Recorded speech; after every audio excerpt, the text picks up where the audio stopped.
Hello, everyone. Let me turn that down real quick. There we go. That's better. Hello, everyone. Good to be here. You're probably wondering, what's this title? What's this title all about? So the title of this video is, I might come across kind of extreme, right? But I'm actually going to provide evidence as to why Tim Pool is a far-right fascist and a racist.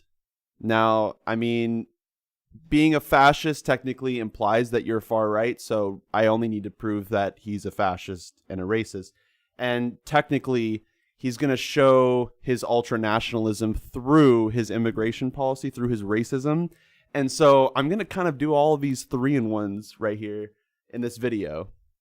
So, that being said, let's watch this video that Tim Pool released that I want to share with you. So the title of this video from Tim Pool is called "Biden Slammed by Democrats and Republicans Over New Migrant Crisis That May Be the Worst Ever Seen." So there was a caravan that, or I think there is or was a caravan of migrants coming from, looks like, well, I don't know which countries, but Central America. And they went up to the border with these shirts that said Biden. And one person had a poster that said, "Biden let us in." And they're trying to claim asylum.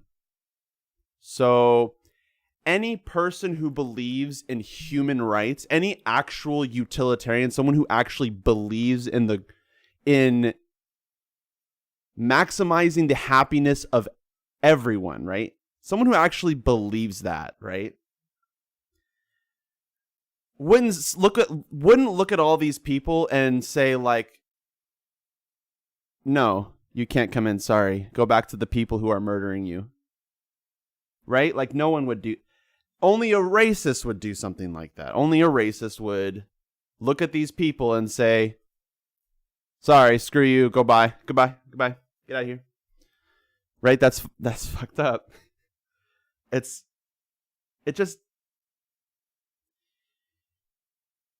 doesn't make sense to me why there are so many people in America that don't understand basic human rights. Like, if someone's claiming asylum, you let them in. Full stop. Then you figure out the rest of the details.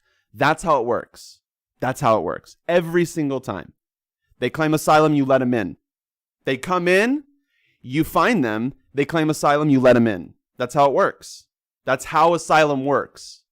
If you want to know what asylum is, don't use a source that's American. Use a source that maybe the UN would approve, or a source that maybe at least 3 developed countries would approve. You know, like you need something that's not necessarily American, because American influence is so much different than influence in other countries. So Americans are so much more racist than I mean, I can't really think of a country that's more racist than America, to be honest. Now, that racism, the modern racism, is really,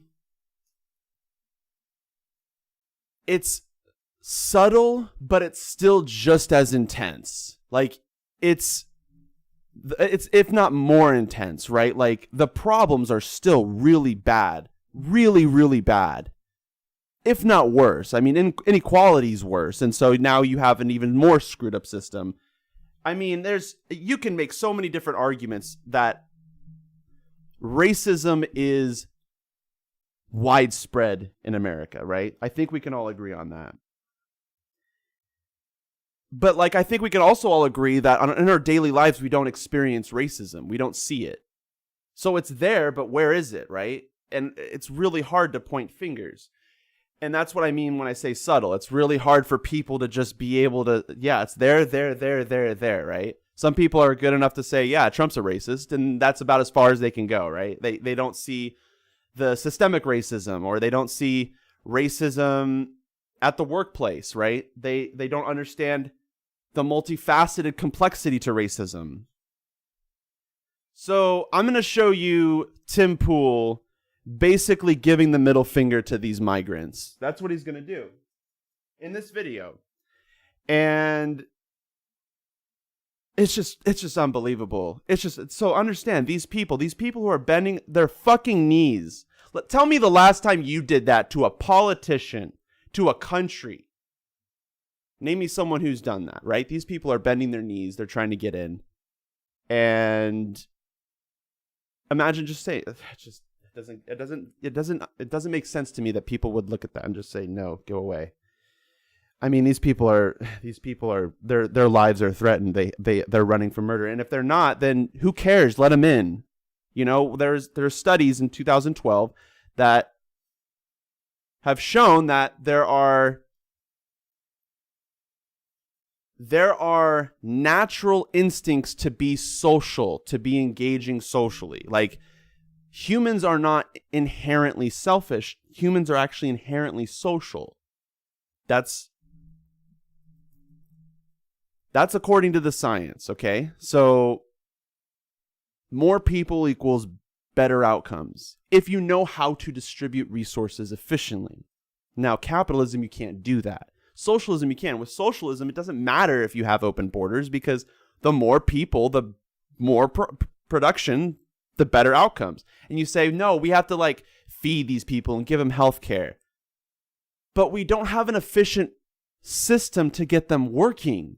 They're a valuable resource. Every person is a valuable resource to the economy. And these people too, these people can help, right? These people can produce. These people can do everything that you can, you know? And so what makes them different? Their skin color? Is that it? Let's watch this video. I want to get to the video. I'm pushing the big thing here, pushing the evidence. Here's the evidence. This is going to be one of the worst. Oh, actually, I need to get to the part where he goes to the end of this article. So he reads the article. You should read this article. This article is from Fox 10, Phoenix Fox 10, actually. What is it? The title's called "Migrants Wear Biden T-shirts at U.S.-Mexico Border, Demand Clearer Policies." This is, I mean, you should read this, but I don't want to break copyright rules, and I don't want him to just read this. So I'm just going to read the end, because the end is the part that's kind of relevant. This just explains what the scenario is. You probably are already familiar with it. All right, here we go. Biden has promised to accept more refugees into the country during his time in office and implement more humane policies, such as a proposal to pay for the transportation and healthcare costs of migrant families who were separated at the border under the Trump administration. Congressional Democrats in February introduced Biden-backed immigration legislation that includes a path to citizenship for an estimated 11 million immigrants who are already residing in the U.S. illegally. It also includes expanded distribution of automatic green cards to immigrants with temporary protected status, as well as deferred action for childhood arrivals, DACA recipients, and a plan to give $4 billion to Central American countries in an effort to target the root causes for migration into the U.S. So we're giving $4 billion to Central America to help them out. Okay, so let's see what Tim Pool has to say about this, because that's the part that's why we're all here. This is the part where he just kind of reveals everything, and this is the horse's mouth right here. I'm sorry, but I don't believe this is a solution. Giving $4 billion to these countries does not incentivize them to stop the problem. It incentivizes them to keep the problem going. So this is going to be a long part. There's a lot of claims he's going to make, and I'm going to exploit them, okay? So one after the other. Here we go, one at a time. So his argument, he's saying that giving $4 billion to Central America, to Central American countries, what that does, supposedly, is it incentivizes them to keep the problem going. So that's a really long, roundabout way of saying that this doesn't work. It won't work. It's his really like complex, sophisticated, intense way of saying that. It just doesn't do. It doesn't work. In fact, it does the opposite. It keeps the problem going. How does it keep the problem going, Tim? As people flee these countries and try and go on these arduous journeys, you have several pull factors, as they refer to them. One, Joe Biden promising to naturalize 11 million refugees or offer a path to naturalization, as well as saying he will accept more asylum seekers, just means many people are going to say, I will take my chances. So what he just said there is that Joe Biden doing all this thing with immigration, allowing 11 million people to find a path to citizenship, just a path to citizenship. And then also helping out DACA recipients and like, listen to what he's saying here. Naturalize 11 million refugees or offer a path to naturalization, as well as saying he will accept more asylum seekers, just means many people are going to say, I will take my chances. That means I'm going to take my chances. So if you're in Central America, that just means like, oh, look at that. Joe Biden's helping out all these people and all these immigrants in America. That means I can take my chances now and I'm going to go to America. That does not mean that this $4 billion doesn't cause the problem to get worse, right? So he made a claim earlier about this $4 billion and then he just moves on to this other thing. He doesn't defend his claim, right? Now, my argument is, why would you give $4 billion to Central America? Well, a couple reasons. Number one, we bombed the shit out of them. Number two, we also try to establish dictatorships in most of these places, okay? Here. You want the evidence? Here we go. I'm going to pull it up. Where is it? List of countries the U.S. has bombed since 1950. This is from 1950 to 2000. So, Korea, China, Guatemala, Indonesia, Cuba, Guatemala, Congo, Laos. Fuck, I can't say these names.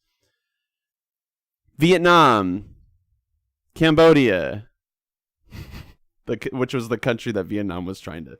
Anyways, Guatemala, again, Grenada, Lebanon, Libya, El Salvador, Nicaragua, Iran, Panama, look at that, Iraq, Kuwait, Somalia, Bosnia, Sudan, and then, by the way, this list is incomplete. There are more, like if you go through the comments of this Reddit post, this is posted by user justice_ice called List of Nations the U.S. has bombed since 1950. Great resource. Check it out. My goodness. So we bombed all these countries. We tried to establish dictatorships. I don't even think, like, giving them money to solve the problem should be the way we frame this, like, giving money thing, right? Like, we right? Maybe we should do something about this. Maybe we should look at this and say, hey, look what we did. Sorry. That's why we're giving you money. We're going to give you money to try to help that, right? Like, that would be at least the bare minimum you could possibly do, right? Now, that being said, put that aside. Let's pretend like this never happened, right? Let's go back to Tim Pool's argument here. That this claim that he made that just makes no sense. Why would $4 billion solve the problem? Or why would according to Tim Pool, $4 billion is going to make the problem worse? That's his argument right here. And we're going to keep going through this video. I'm not done yet. It's going to take a long time. It's going to be a long video. So $4 billion, if you give $4 billion to Central America, that they can use that money to help solve their problems. And then they have less problems, Tim. And when you have less problems, you don't have more problems, Tim. Does that make sense? That doesn't make the problems worse. Tim, gosh, Tim, I someone help him out, please. Like, I have a degree in mathematics, and like, this is the kind of stuff, this is the kind of stuff that really gets under my skin, because this is just like a really gross way of like framing things, you know? So, but he doesn't provide evidence for his claims. He just says it. He just says, not only does it not solve the problem, but it makes it worse. The danger? Many of these people lose their lives on these danger? journeys. These are not simple. It is not a simple. The journeys are unsafe. The journeys are unsafe. That's why we can't accept them. Okay, Tim, you want to be a good country? You know, like a country that gives a shit about people? Pay for their tickets here, Tim. Pay for their plane tickets to the U.S. They're fleeing for their lives and they're claiming asylum. Let's take them. Listen, if you have socialism, if you're a socialist, cooperation improves things. Look at China. They have 1.4 billion, I think. I don't know how many it is now. It's over a billion. It's way over a billion. Yeah, I think it's 1.4 billion. A billion over America, basically. And they're doing better than us. Per capita, too. Like, now, in terms of GDP, we have a higher GDP than them. Ours doubled since 2000. Their GDP, China's GDP, multiplied by over a factor of 10. So China is doing really well right now. Communist China. Communism is doing really well over there right now. So Tim Pool is anti-immigration. That's what he's against the concept of immigration. That's his nationalism, right?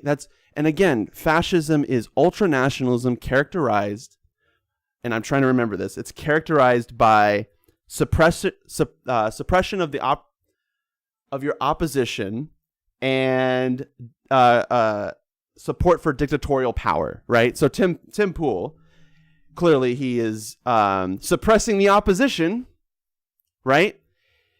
He's definitely suppressing his opposition. These people are definitely opposed to Tim Pool. Do you think these people watching Tim Pool would say, hey, I like that. Let's give Tim Pool 186,000 views. Yeah, that makes sense. No, they wouldn't say that. They absolutely despise Tim Pool for doing this. They completely despise Tim Pool. Of course they do. This is amazing. It's amazing that people do this. All right, I'm going to try to find the place where I was, and then we're going to Means many people are going to say, I will take my chances. So what he said was earlier, I forgot to mention, I want to backpedal. I mean, there's so many different directions I have here. So he talks about how, listen, these immigrants, it's dangerous to walk from these Central American countries and journey all the way up to the U.S. That's so dangerous, and I recommended pay for their plane tickets because that would be a humane thing to do, right? If we actually care about their lives and safety, if we believe them first, and you might say, oh, then everyone's going to come here. Not true. Not everyone, but a lot of people. Yes, and guess what? If we have the right system of government, we have the right framework, we can actually pull off open borders. We can do it. We've done it before. We were an open border country until 1920-something, okay? A majority of American history, we've been an open border country. A majority of American history, we've been an open border country. So for anyone who says we can't do open borders, our country was established on open borders.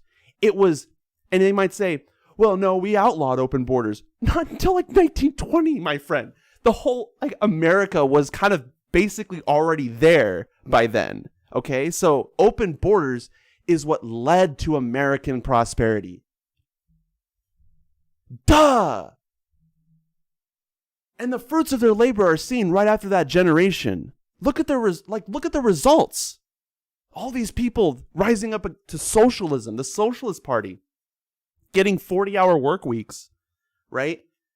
There's so much that they got because this generation that was an open border generation, they knew their fucking shit, okay?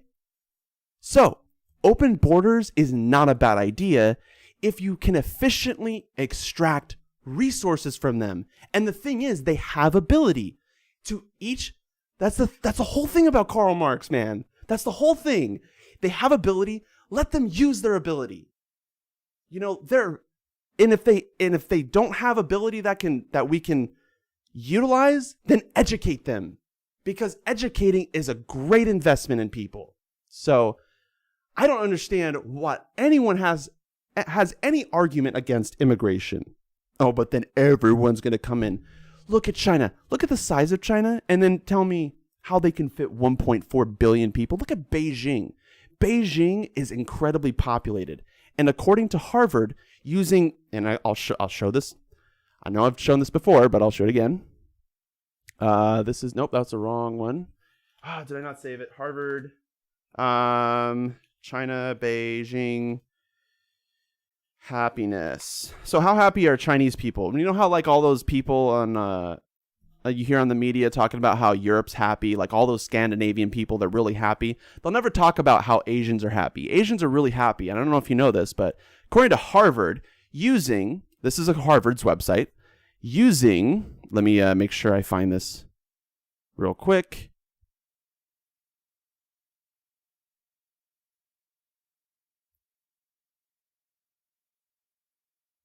Trying to find where they talk about that this... Okay, so first off, let me find the 95.5%, and then I'll give you the facts about this survey team. So right here. The survey team found that compared to public opinion patterns in the U.S., in China, there was very high satisfaction with the central government. In 2016, the last year the survey was conducted, 95.5% of respondents, 95.5% of respondents, 95.5% of the respondents were either relatively satisfied or highly satisfied with Beijing. 95.5%. Wow, this survey seems kind of messed up. They must have been the Chinese who did this survey, right? I mean, this is coming from Harvard, and let me just read the beginning. Understanding what Chinese citizens think about their own government has proven elusive to scholars, policymakers, and business people alike outside the country. Opinion polling in China is heavily scrutinized. Opinion polling in China is heavily scrutinized. Opinion polling in China is heavily scrutinized by the government, with foreign polling firms prohibited from directly conducting surveys. Given China's global rise in the economy, military, and diplomatic spheres, understanding public opinion there has arguably never been more important, right? Because they're a communist country. They're doing things, they're growing by orders of magnitude in a matter of 20 years. Orders of magnitude. And so, yeah, we should probably know how they're doing over there, right? You know? So a new study from the Ash Center, this is the study I just referenced, 95.5% of the people in Beijing are happy, fills in this gap for the first time ever. How? Providing a long-term view of how Chinese citizens view their government at the national as well as the regional and local levels. Great, they looked at all the layers of locality. Look at that. What started as an exercise in building a set of teaching tools for an executive education class eventually transformed into the longest academic survey of Chinese public opinion conducted by a research institution outside of China. Okay, so just to let you know, this is conducted by a research institution outside of China, a third party. Harvard is giving credit to a third-party research institution that did this survey, and their results that 95.5% of people in Beijing are happy. How many people are happy in Norway? I think it's like 60-something%. How many people are happy in the U.S.? I think it's like 30-something%. But so all the Americans, you know what all the politicians will do to try to trick you? This is what they do. They say, look at Europe. We got to follow Europe. Europe's doing it right. You know, Europe, they have their social democracy. They have capitalism, but they do it right. They have, healthcare. They have education, right? Yeah, but they're still protesting over there, and they're still pissed off over there, okay? Just so you know. They're not just like, hey, Europe's great. Norway's great. We have no criticisms. You really think that's the way it is over there? You really think it's all dandelions and rainbows and unicorns?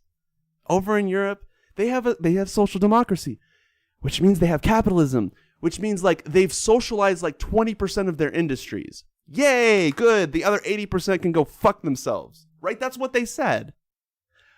China isn't completely socialist in the sense that they have private institutions in China, and so they're also a mixed economy, but they're a lot They're a lot more supportive of worker co-ops, and they exist more. And so because they exist more, then that means that China cares a little bit more about the workers than Europe does. That's my take. So let's go way back to here. What's the point? So communism works in China. It's working, I should say. It's working, and they have 1.4 billion people. We have a country about this, well, I don't know what the size comparison is, but we have a pretty big country. We should probably be able to host 1.4 billion people too. Why not? And there's only like 9 billion people in the world. So it's not like every country can do this. We only have 330 million. So even if we got another billion, we still wouldn't have the size of China. And China's, again, improving their GDP by orders of magnitude over the period of 20 years. Orders of magnitude. Multiply by 10. Move the decimal over. That's where China is in 20 years. That's what they did. What did US do? They doubled. So don't move the decimal over. Like half the time. That's what that means. So, I got a bachelor's degree in mathematics, so if you want to cry about it, go in the comment section. Let's keep going. So I mean, this is going to be like I said, it's going to be a long video. So we can help. We can help these people who are bending their knees. We can give them what they need, and we can extract from them what they can provide us. You know, that's what they're here for. They're here to be an American, just like all the other ones did. And what does it mean to be American? To contribute to society, to be a social individual, not an isolationist, not an isolated individual. To engage, to have fun with each other, to work together. Where's the utilitarianism in these people? It doesn't exist. If you want utilitarianism, watch Jimmy Dore. Watch me. That's what you should do. That's my opinion. And I really don't see anyone else anymore. I thought Vosh was cool. Totally fucking wrong about that. He is going south every day. So fast. But anyways, let's go back to Tim Pool, because we're doing Tim Pool right now. The danger? Many of these people lose their lives on these journeys. These are not simple. It is not a simple task to make this trek. Oh, they're going to die during this journey. So we can help them. Oh, but that's expensive. So then why don't we let them make their own decisions? How about that? How about like we don't be authoritarian and we say, hey, you make your own fucking choices, right? They're not even Americans. Why are you telling them what to do? They're fleeing for their lives. Oh, but it's so bad because it's dangerous for them. Really, because to the people they're running, they probably understand how dangerous it is. They probably understand how dangerous it is a little bit more than Tim Pool, in fact. That's my guess. And so Tim Pool is just saying, they don't even consider that. Dude, they're taking that risk because that risk is safer than the risk of existing in the country that they live in. If you are a capitalist, I thought you believe in like opportunity costs, right? So if they made that decision, that means they weighed the cost. They're not dumb, Tim. So let them make the decision. And on top of that, if it isn't safe, make it safe. Be a good country. Don't say sorry. Listen, there's no way for you to get here. Is that what you say to all the people in Africa? Listen, what are you going to do? Swim? We can't help these people. That journey's too treacherous. Yeah, they're going to have to swim across the Atlantic Ocean. My goodness. All those people. What the fuck, Tim? No, that's not how we take refugees from Africa, Tim. We fly them here. We don't say, listen, if you want to come into America, you better fucking swim. Tim. Most of them do. Again, we're not even started yet. Like, we're not even we have so much to do not get in. Most asylum seekers are rejected, and they're incentivizing this. The second pull factor is offering these countries billions of dollars. They're going to say, hey, so long as the crisis exists, then we can keep saying, oh, but we need more money to get the problem solved. That's another claim he makes, slightly different than the first one. But his claim is this. If we give them more money, then they're just going to say, hey, we need more money. Give us more money. So if we give them money, then they're going to be incentivized to ask for money. Here's the thing, Tim. If they ask again, just fucking say no if you don't want to give it to them. You can say yes to donating money now, and then you can say no later. If you don't want to give it to them, Tim, which is bullshit, by the way, you should be giving them money. Again, I'm going to remind everyone.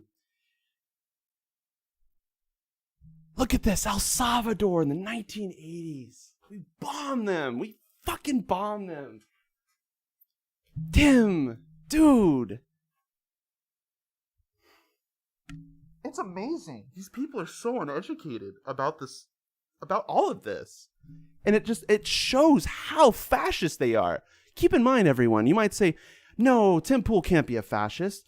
He advocates for things like Medicare for all, and he advocates for things like, what else do liberals advocate for? Trans rights or something, right? Okay, well, I just want to remind everyone that according to Wikipedia, where is it? There it is. Fascists advocate for a mixed economy with the principal goal of achieving autarky, national economic self-sufficiency, through protectionist and economic interventionist policies, Tim. Tim, do you read that? This is under Wikipedia's definition of fascism. If you want to correct that, you can go to the source and figure out what the citation. Here you go. Looks like World Fascism, a Historical Encyclopedia, Volume 1. Good luck fucking fighting that, Tim. My goodness, Tim. You look like a leftist, but you really sound like a fascist, Tim. And I'm not even done yet. In the end, we are now... By the way, I just want to say, when you give money to countries, when you give them money, right? That solves their problems a little bit, helps them solve their problems. And so the number of problems, Tim, it goes down, right? And so now they have less problems. And so they need less money. But here's the thing, Tim.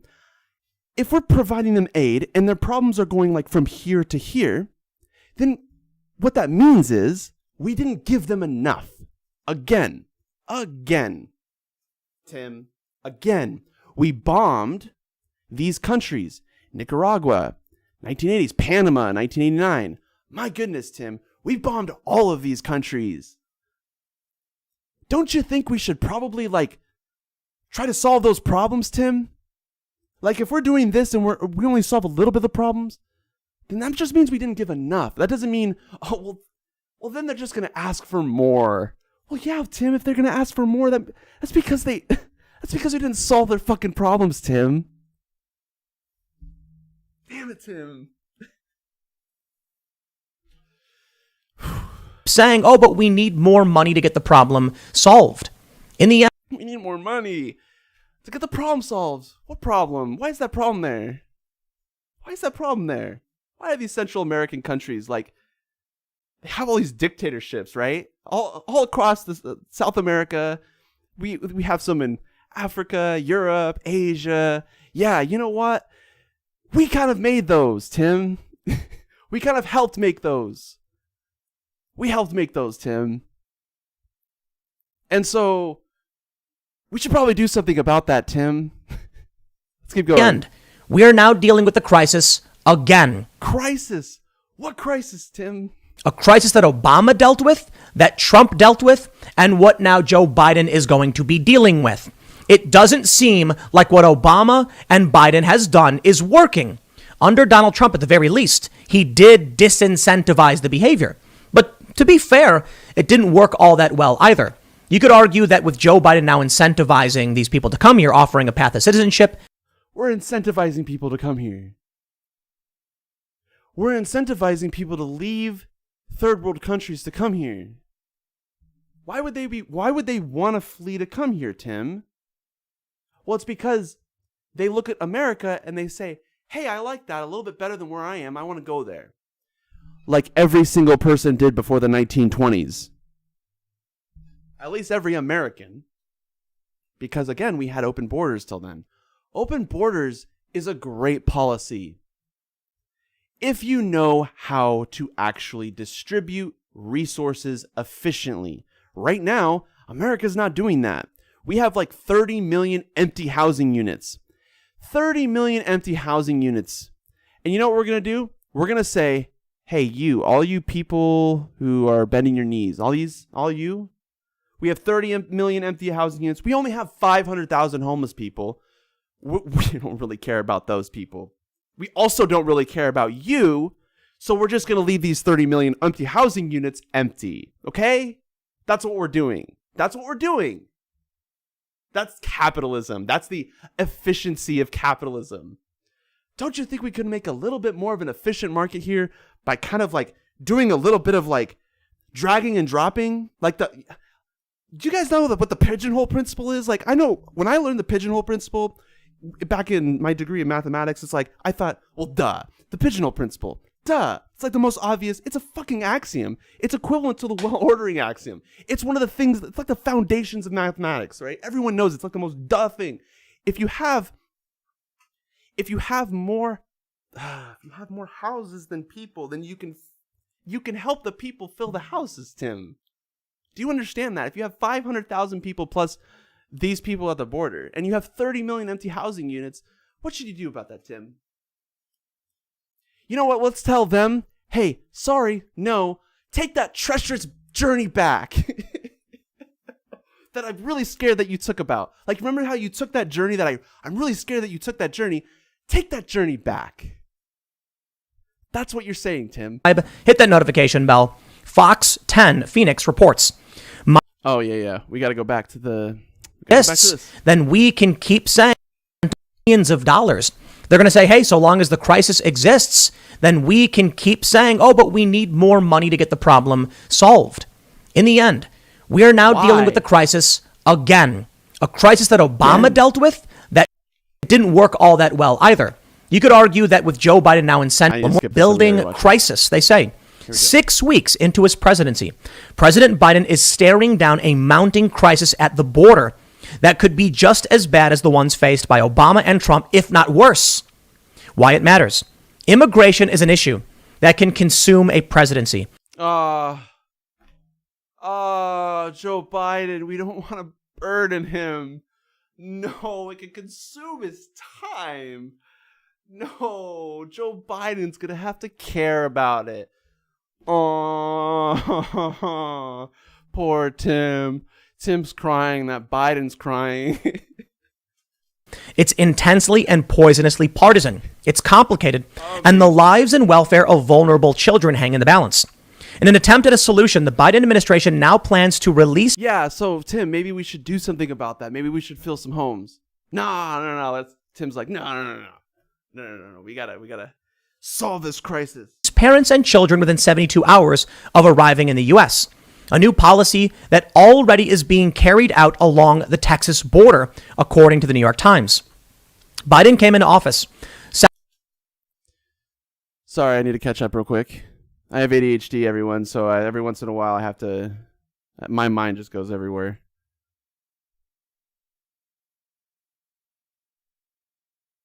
Okay, I'm good. Founding a warmer, more welcoming policy that would treat migrants humanely. Desperate people took notice. And Biden reversed Trump's COVID-era policy of turning away unaccompanied children, the very group that is now surging. Oh no. Surging. They say shelters are overflowing. They're overflowing. We have no room.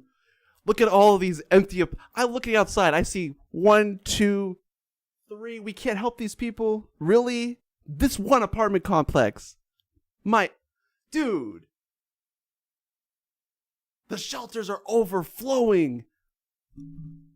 Maybe we shouldn't be filling the shelters. Maybe we should be filling the actual houses. You know, the ones we built years ago. The ones that are currently empty, Tim. Border crossings are rising. Border patrol facilities are overwhelmed, and the new administration is taking fire from both the left and the right. There are still roughly 3 months left of what is usually the peak season for migrants coming to the U.S.-Mexico border. Peak season. Like, this is the kind of language they use for, like, you see the racism. This is Fox News oh, this is Axios, but still, it's mainstream media. Of course you're going to get racist, fascist stuff. But then Tim Pool just dives right in that bandwagon. Sucks. My friends, it is only going to get worse. What's going to get worse? What's going to get worse? It is going to get worse. What is going to get worse? What exactly is going to get worse? Talk about vaccine tourism, but we can maybe touch on this later. The important factor here from the New York Post: 108 illegal immigrants in Texas who tested positive for COVID reportedly released. Oh my gosh, they might get COVID or they might spread COVID. So first off, we can prevent them from spreading COVID to us. Okay? That's pretty basic. Like, we can give them masks and we can tell them, listen, if you go outside, and you don't wear a mask, that's illegal. We can mandate masks, right? And then they're just like every other person. It's not like because they come from Central America that they're more likely. Do you see what you're doing, Tim? Do you see those subtle little implications there are really important, Tim, because those subtle implications are the embedded racism. That's where the embedded racism is. Okay? So, listen. We can give them resources. We can extract resources from them because they have ability. We can extract resources from everybody if we were to actually be efficient, right? If we actually knew how to give jobs to people, because clearly CEOs don't know how to do that. So we could somehow find ways to get them helping out. I mean, we have shit infrastructure, so we can do that. We have shit education system. They can help with that. I mean, we have a shit hospital system. How many of you remember last time you were at the hospital and you said, wow, I really loved my experience. I'm really glad that they kicked me out when they did. Nobody. We have terrible, terrible capitalist industries. That's the problem. That's the problem. Those industries are bad not because of these immigrants. These immigrants are not a problem. They're a solution. More people is better. Do you understand that? There are studies on this that have suggested that people are social. And under socialism, let me really emphasize this very clear premise. Under socialism, okay? Under socialism, if you have socialism, more people is better, okay? More people is better. Full stop. Okay? Now, when it comes to overpopulation, right? It's called ingenuity. Look at the fucking engineering, right? It's called use the people to solve the problems efficiently. Okay? So you have a problem like global warming. We can solve this if we work together efficiently. We don't have an efficient system. CEOs are not making a system that allows to solve these problems. The government isn't doing that either. That's the problem, okay? So capitalism is the problem. These people can help. These people, our people, right?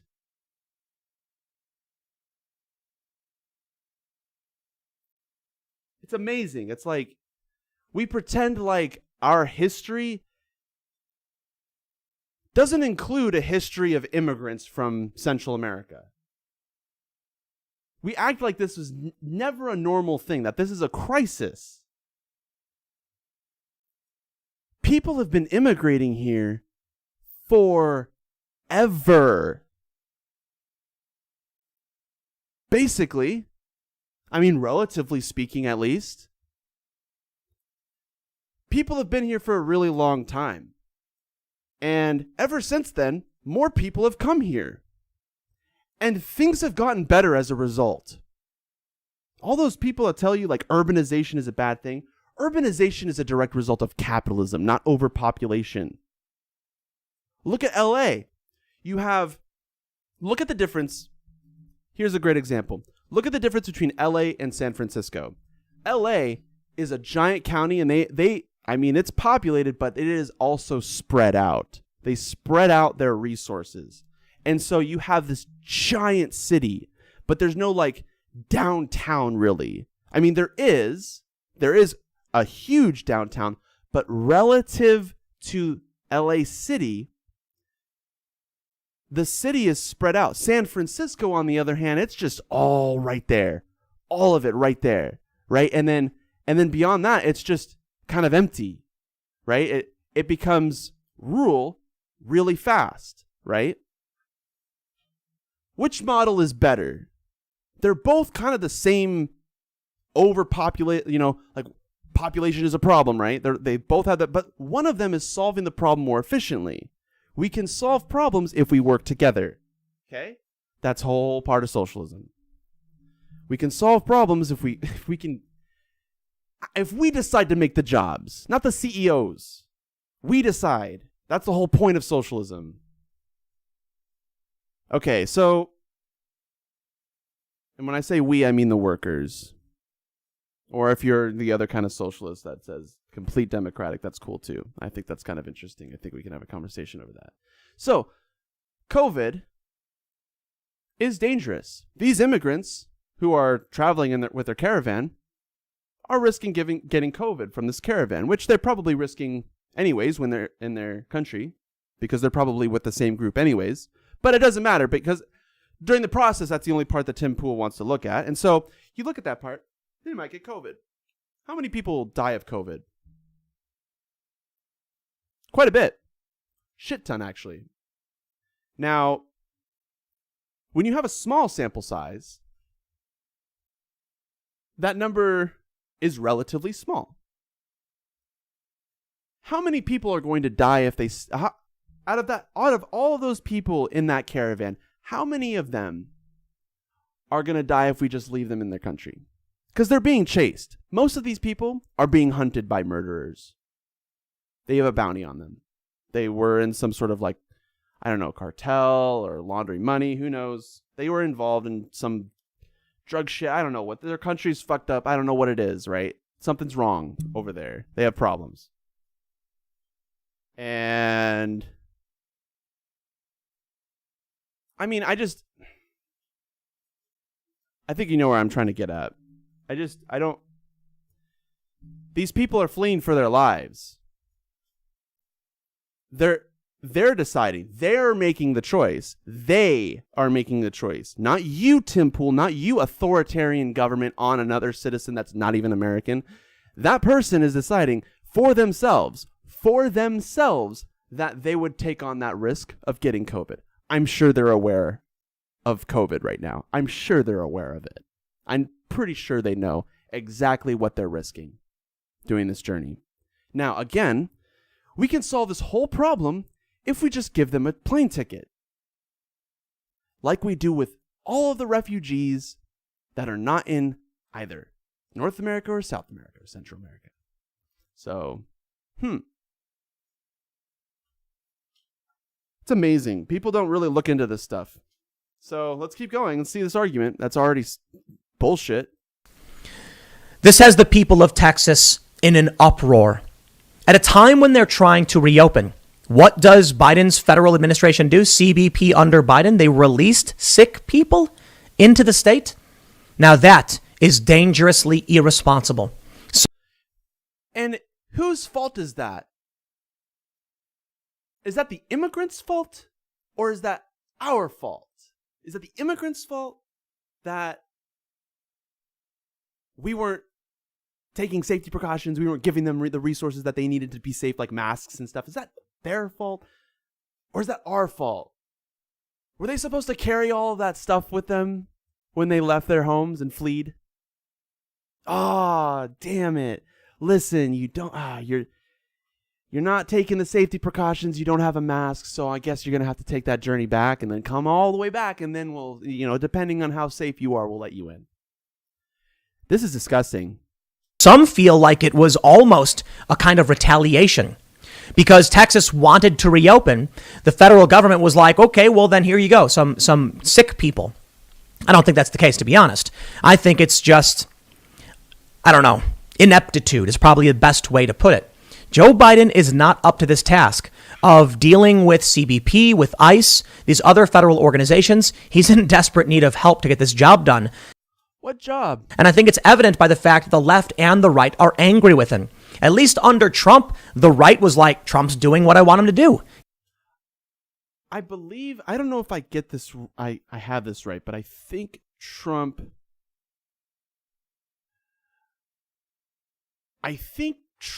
deported about as many immigrants as Obama did.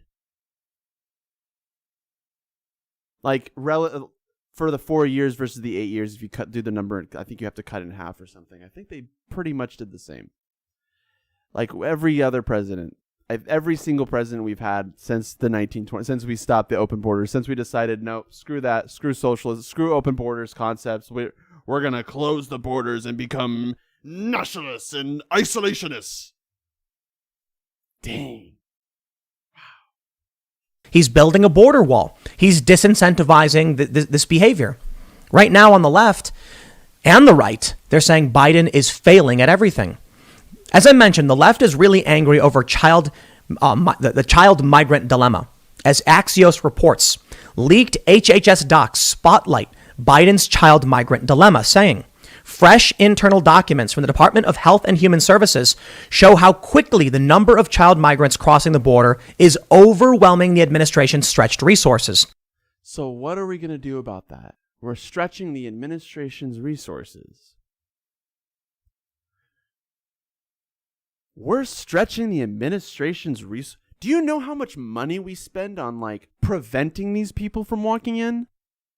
Do you understand how much money we spend to prevent them from coming in? If we took all that money and then gave them the resources that they need to have an equal opportunity, right? If we gave them all those resources, they would do amazing things. They would do amazing things for us.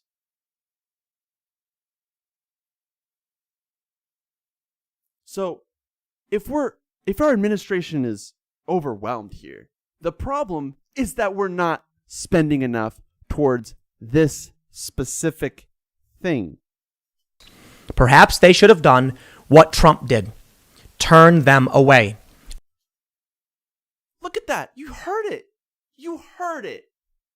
I'll play it again for you, just for you. Fresh internal documents from the Department of Health and Human Services show how quickly the number of child migrants crossing the border is overwhelming the administration's stretched resources. These are child migrants, dude. Child migrants. That's the context of this. Listen to what he says. Perhaps they should have done what Trump did. Turn them away. I don't see that in the article. That sounds like Tim Pool's opinion.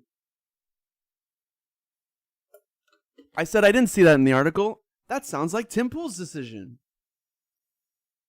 That sounds like Tim Pool's opinion. I said decision, my bad. What? You're going to look at kids? You're going to look at kids, dude. You're going to... What the fuck, dude? What the fuck, dude? These kids, they made a treacherous journey. Kids. Let them, listen, we should be taking those kids in, giving them everything they need. Bare minimum. I can't believe this guy, man. I mean, this is fascism. This is what fascism looks like. I know it may sound inhumane, but these young people, these unaccompanied minors, may be better off near these border towns in Mexico than wandering through mass stretches of desert in the U.S. Why don't you let them make the decision, Tim? Not you. Right? The U.S. government has no authority over citizens outside of their country. Do you understand that? So if we do something that excites people to come here, your response is we shouldn't let them have that cool thing. Like, we shouldn't let them have any of this. They're fleeing for their lives. They made the treacherous journey. They've proven quite a bit already. They're kids, too. They're kids. Like, but here's the thing. They're all humans. Like, the utilitarian doesn't care which sentient being you're looking at. If they're sentient, then they're life. Then they have value. A heck of a lot of value. And we, as utilitarians, seek to maximize happiness. Turning them away doesn't do that. Where they can become sick, ill, and die. They could become sick, ill, and die. So let's push them back so that they can go sick, get sick, ill, and die over there. We do not have the resources to keep them safe, and we can't tell them. We don't have the resources. We have 30 million. My goodness, guys. Everyone, look at this. How many housing units in the U.S.? Okay, let's talk about this, okay? Housing units. We have 139 million housing units. Now, how many Americans per household, right? Because this will help us figure out how many houses we need. How many houses do we need? We don't need a house for every single person. We just need to account for the average. Again, I have a degree in mathematics. If you want to fight me in this, go in the comments section. Go ahead. Now, the average American household consists of 2.53 people in 2020. So what's the U.S. population? 328.2 million. So let's do some math here. So 328.2 million. I don't care about sig figs. If you're annoyed, get annoyed. So how many housing units? Well, there's 2.53 per house. So divide by 2.53. We need 129 million housing units. 129 million housing units would be able to solve this problem if we were efficient at distributing resources. If we were efficient. Now, that's okay. We're not efficient. So how many houses do we have? 139 million houses. That's a difference of, 10 million houses. Okay, I got the number wrong. Get ready for this, though. So let's figure out what that difference is. 139. The difference of 9.26 million. So we have a 9.28. Who cares? We have 9 million empty homes. Okay? So how many people can we house with those empty homes? Again, there's 2.53 people per home, so multiply by 2.53. And that's 23.47 million people that we could efficiently house right now. We have 10 million empty housing units, 23 point. Now, we have, in theory, all this is in theory, again, mathematical theory, but it's all pretty fucking good. Sample size is pretty large enough, I think. I don't know. Maybe you tell me. Now, what's the next part? Where was I going to go next? How many homeless people are there in the U.S.? Population in the U.S., 553,000 people. Again, we can house roughly 23 million people. I said 30 million houses. I meant 30 million people at the time, and the real number is 23 people. 23 million people. So, but the point still stands. I think the point's really clear here. I just did the math for you. If we were to efficiently distribute resources properly, 23.47 million empty houses. Or, sorry, 23.47 million people who can have homes right now. 23.47 million. 500,000 people are homeless. There's kind of a disparity there. Feels like capitalism isn't working here. Clearly, even if we have a 1-to-4 relationship here, right? That's pretty crazy. No, it's not even that. I'm crazy. Divided by 0.553. So for every, what the hell? For every single homeless person, there are 42. Oh, and I have to divide by 2.53. For every homeless person, there are 16 empty housing units. I believe that's what it is. But regardless, you guys know, you saw the math. The problem's really bad. We could solve the problem with socialism. Really easy to solve these problems. We just fill the homes. That's all we got to do. The homeless problem is not a problem that we need to have. It makes no sense. You have the supply. Supply's there. Demand's there too. It's all there. I mean, people want this. It's an inelastic good, though. Just keep in mind that, housing is a need. Just saying. Anyways, let's go all the way back here. We have the resources, Tim Pool. We have the resources to house these people. So the shelters are overflowing bullshit is total bullshit, because if we're just throwing everyone at the shelters, what about all these fucking empty apartments, right? What about all those? Maybe we could do something about that. Maybe we could do something about that too, right? Maybe we can remove some of the stress out of the shelters and put these people in empty housing units. It's that simple.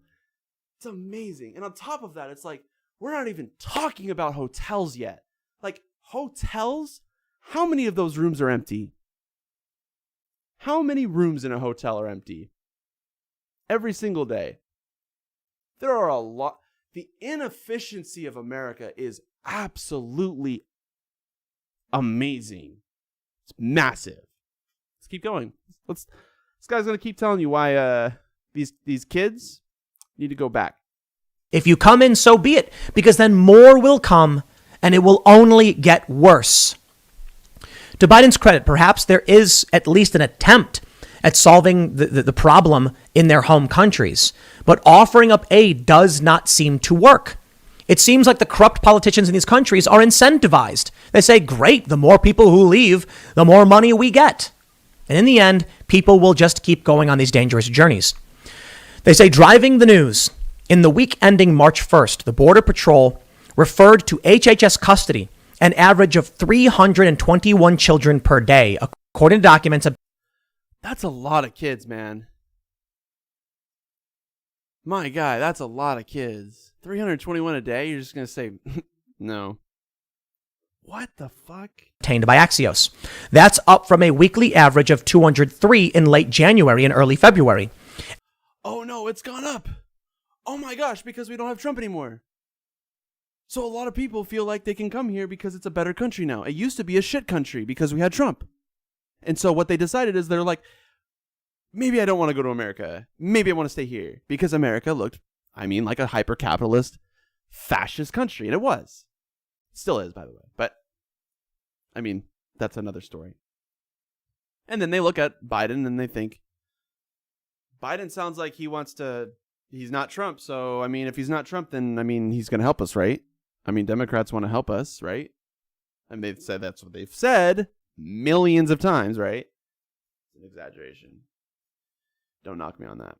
And just 47 per day during the first week of January. Now, could it be the 47 per week in January were due to Donald Trump not allowing these people to enter the country? I would say the answer is yes, though some people may say, yep. Yeah, so, of course, if you tell these people, we're not going to let you in, they're not going to make the treacherous journey. And even some of them will still make the treacherous journey because they really, really don't want to die. Amazing. This guy has no care at all about immigrants at all. Any immigrant, any of you, any immigrants out there, this guy has no care about you. You got to make that treacherous journey. If you're in Europe and you want to flee here, I don't know if that would really happen.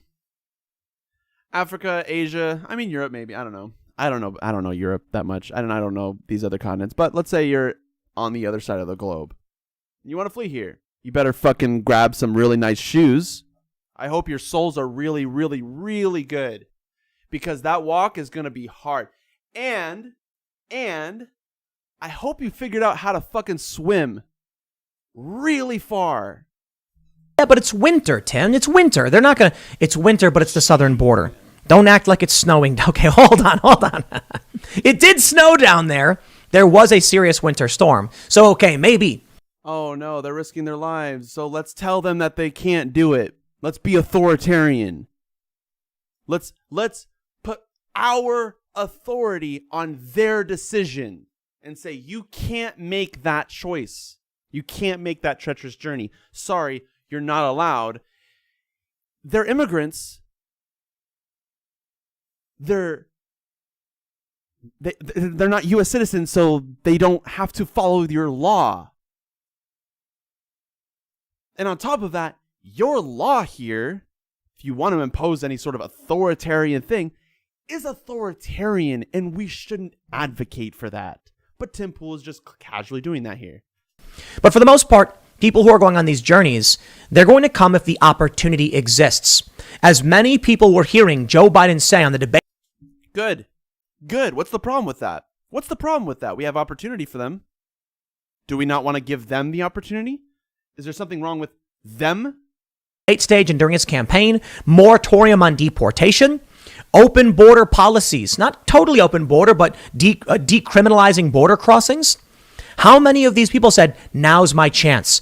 Get there right at the start of the line, January 20th, a new Joe Biden president, and boom, we'll be right there ready to go. And he's good. Let him in. All of them. Gonna let us in. Good. Where did these t-shirts come from? Oh, here we go. I haven't gotten this far yet in the video. I'll let everyone know in the live chat.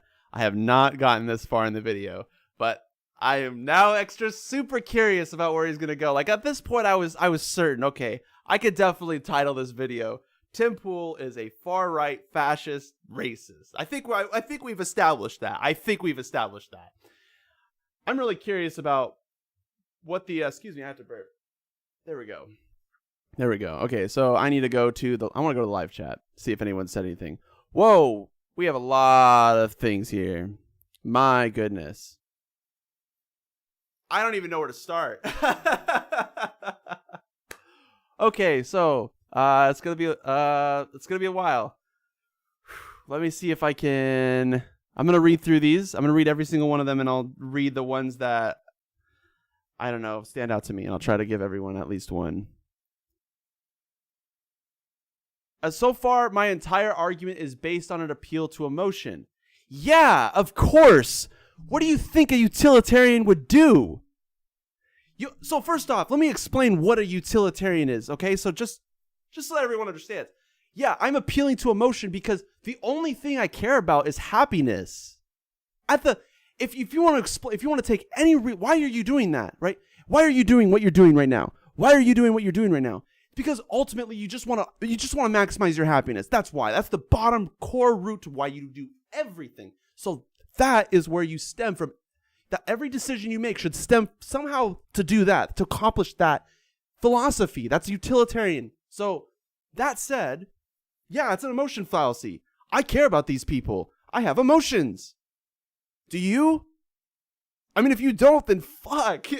My goodness. You're going to look at these people and you're going to say, what the fuck, man?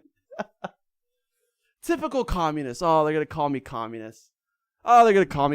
Again, China is doing so much better than us.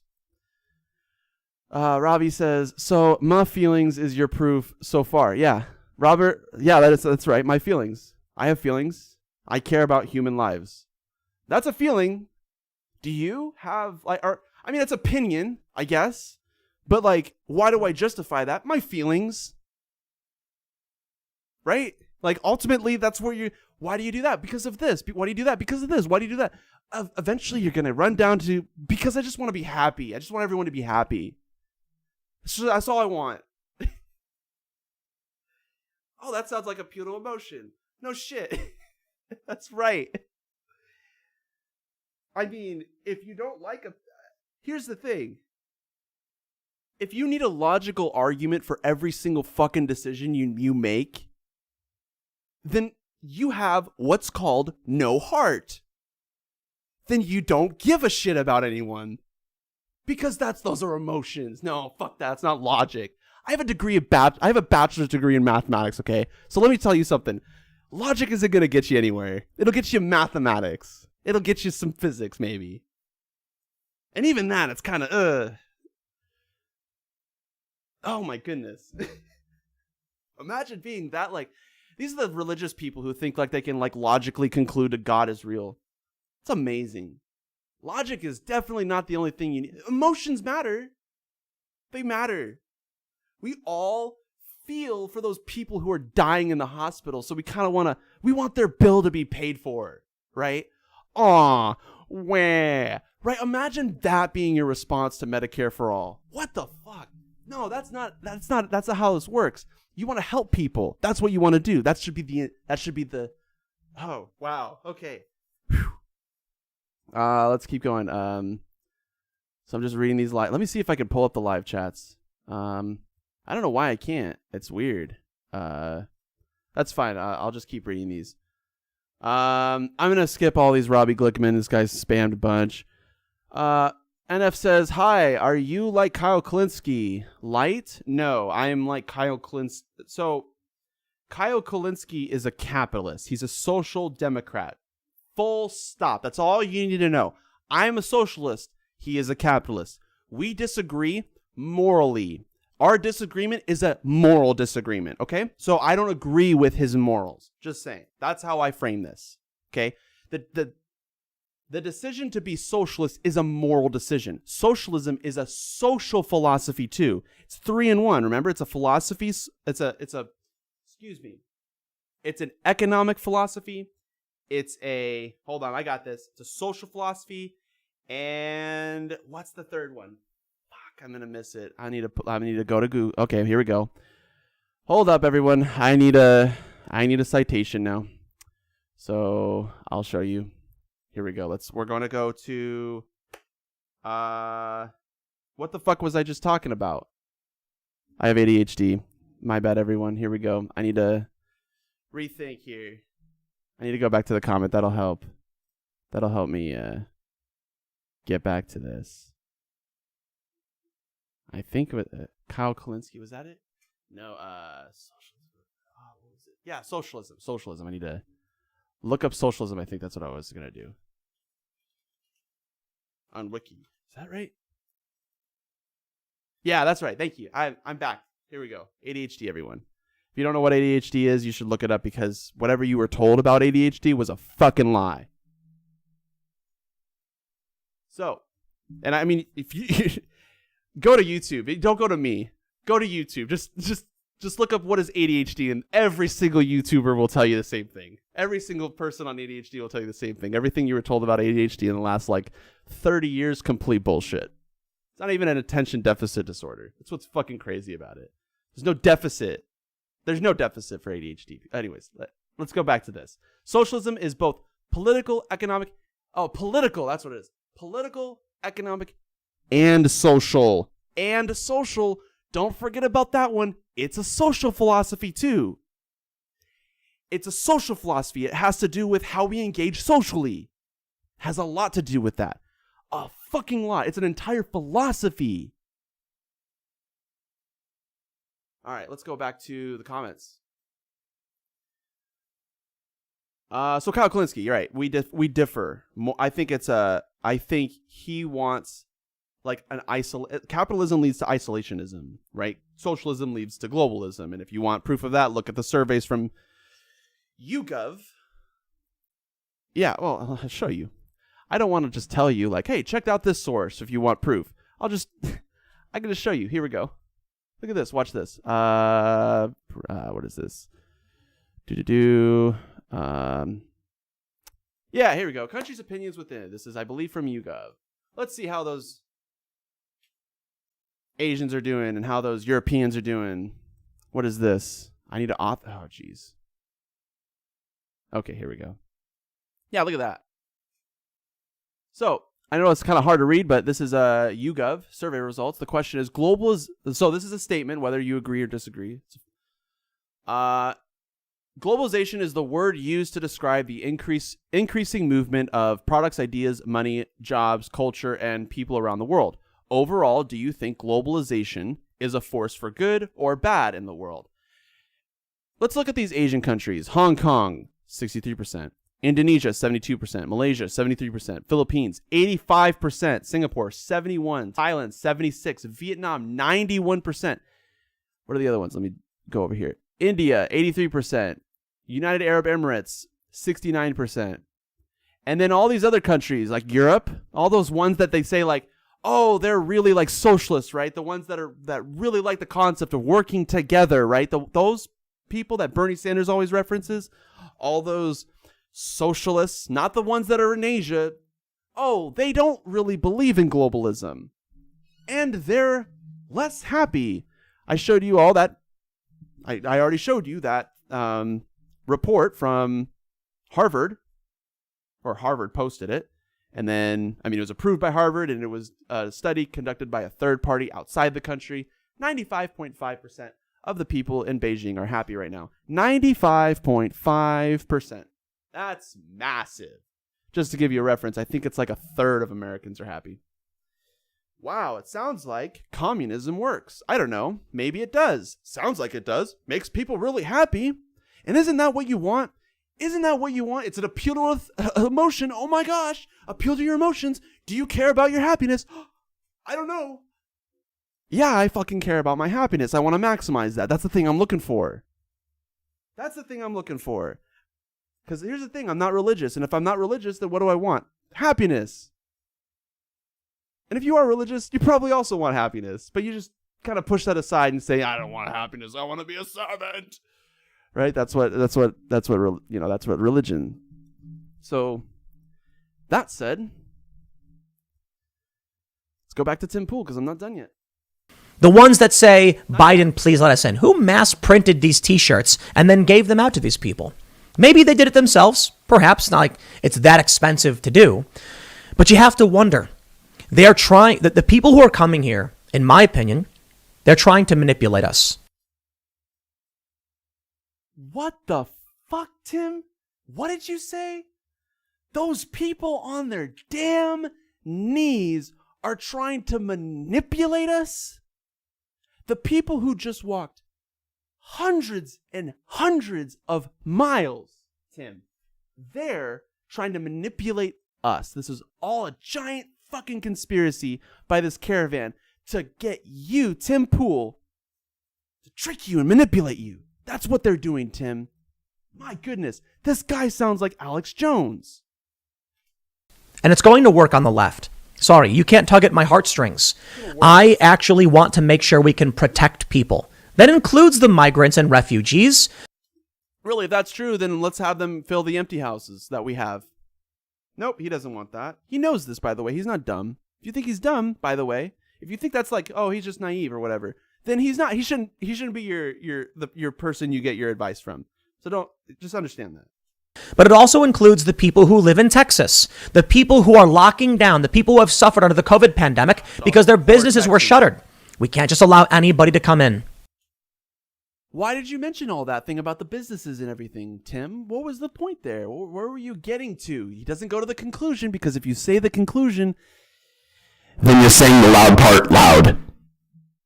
So you can't say the loud part loud. Do you understand? See, Republicans, when they say the loud part loud, you can have like a little soundbite and Kyle Kulinski will do his little thing against it, or Tim Pool will do his thing against that conservative, right? You get that perfect soundbite, right? And it's just explicit. They just say it, right? This is a little bit more subtle, and they try to hide it. But we can see it, Tim. You're not doing a good job of hiding it. You pretend to be a leftist, but you're a far-right, say it with me, far-right fascist and a racist. That's what you are. At least that's what you're advocating for, Tim. I mean, you could change that. You can fix this, and I'll take that down, and I won't call you a racist anymore. You're not a racist. I'll say, look at that. He decided not to be a racist anymore. I'll give you credit. But my goodness, dude, this is wow. This is revealing. This should be, at least. If this is not revealing, then like you need to ask yourself, how much do you really care about humans? Like, how much do you really care about humans? Sorry, it will only make it worse for everyone. But you know what? Everyone. How? You gonna explain that? You gonna give us evidence? You gonna give us reasons? Wearing those shirts, it's going to trigger the emotions in many Democrats who are low information voters. Those shirts are gonna confuse those low IQ voters. Oh my gosh. My goodness. This guy just absolutely does not care about throwing people under a bus. Voters. Sorry, I know there may be Democrats who listen, but that's just the reality. It is an emotional manipulation to say, please let us in. These poor people. It's emotional manipulation. No, it's actually, to be specific, it's an emotional appeal. And you know what? If you had a fucking heart, you would say, I have emotions too. Come on in. Let's figure this out. You know, because we have fucking so much money. We could buy their country if we wanted to. We could just buy them if we wanted to. That's how fucking rich we are. We're looking at these people, and we're just like, sorry, we can't do anything about, you know, all these empty homes that we have. I mean, we're just gonna have to let them stay empty. Sorry. And by the way, your Biden shirts, that appeal to Biden. What manipulation? Manipulation. What the fuck, dude? I understand you may have a gut instinct to say, we need to let these people in. Where's that gut instinct come from? Where does that gut instinct come from? Where the fuck does that gut instinct come from, Tim? Is that from the utilitarianism, like, underlying philosophy? Because, again, everything that you know, everything that you believe in comes from that. And if it doesn't, then you need to figure out your own fucking morals. Because if you don't believe in maximizing the happiness in everyone, then what the fuck do you believe in? Do you believe in, like, I want to maximize the happiness of everyone except those fucking brown people? Gosh, those brown people, I want to minimize their happiness. That's what I want to do. That's what Tim Pool said. That's what he's advocating for. He's advocating for the misery of these people. What the fuck, Tim? We have the resources. If Biden doesn't have the resources, then get more fucking money. You think we can't do that? What do you think we're spending our money on, Tim? You think we're spending money on us? We're giving money to the fucking Cayman Islands. We're giving money to the Pentagon. Remember back in I can't spit, sorry. Back in like the early 2000s, the Pentagon just like I think it was September 10th. It was the day before 9/11. Jimmy Dore does a segment on this. I highly recommend you watch it and subscribe to his channel because it's amazing. So, yeah, like the day before 9/11, they just like the Pentagon just like doesn't account for $2.3 trillion, and they just come out with that. Oops. $2.3 trillion gone. Oops. I don't know. Let's keep giving them money. That's what we said for the rest of the fucking for every single year since. That's what we've been doing. That's what we're doing. We're just giving the Pentagon more money. Here you go. What is it going for? I don't know, bigger military or something. I don't know, more bombs. I guess. How does that help us? I don't know. Brown people, you know, we get their oil. Shut up. That's what it is. That's what every single time. That's what they say, right? And that's so sad too, though. Because like this is like people's lives. Like people are fucking dying, and Tim Pool is just like casually saying all these things. This is so absolutely backwards. We should be empathetic to these people. We should be trying to help these people. We should be trying to give effort. We should not be retracting effort. Because that's not utilitarian. That's not utilitarian.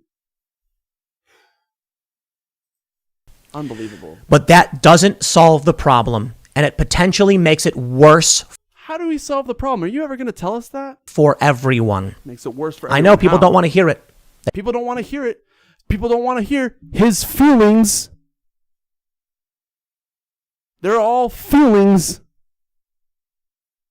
But no, it's my feelings. It's because I care about these fucking people. Oh, gosh. Damn. Was I not supposed to do that? Was I not supposed to make that assumption that I should have some fucking heart for these people? Damn. They don't want to hear it, but it's the truth. And if you really want to help these people, we need to do something for them back home. Like what? Not give them $4 billion? Oh, we gotta retract that too. We gotta stop that too. He said that earlier. So maybe Joe Biden will do something with these grants. I think they need to actually go in and enforce that the use of this money goes to the right causes. I'm not entirely convinced it will. You're not convinced because of your feelings, Tim. Because of your feelings. I'm not convinced. What makes that like second thought there, Tim? Are you going to tell us why it is that you're not really certain here about something? You going to explain that? Nope. Okay. You're just going to say it and then keep going. And that's how these people control the narrative. Listen, if you're watching Tim Pool, this is not just a one-time thing. This is not a one-time thing. This subtlety is continuous. I'm going to keep playing. I haven't watched this, but I know for certain this guy is going to just keep giving us softballs. And we're just going to fucking keep giving home runs. And that's fine. They go on to say in Axios. I mean, that's the beauty of YouTube, right? People just ask for their ass to be kicked. And it's what am I going to do? I have to. What the fuck am I supposed to do to this? This is what's crazy. My last video, I accidentally got 200 videos in a day or two and 200 views, excuse me. And that was unprecedented. It was way fucking better than the average. And I showed the analytics and I explained wow, thank you everyone. You know how Jimmy Dore is getting more popular because people just kind of give him softballs? This is really easy. Honestly, if you're interested in starting one of these kind of things, look at this. This is easy. Softballs, Tim.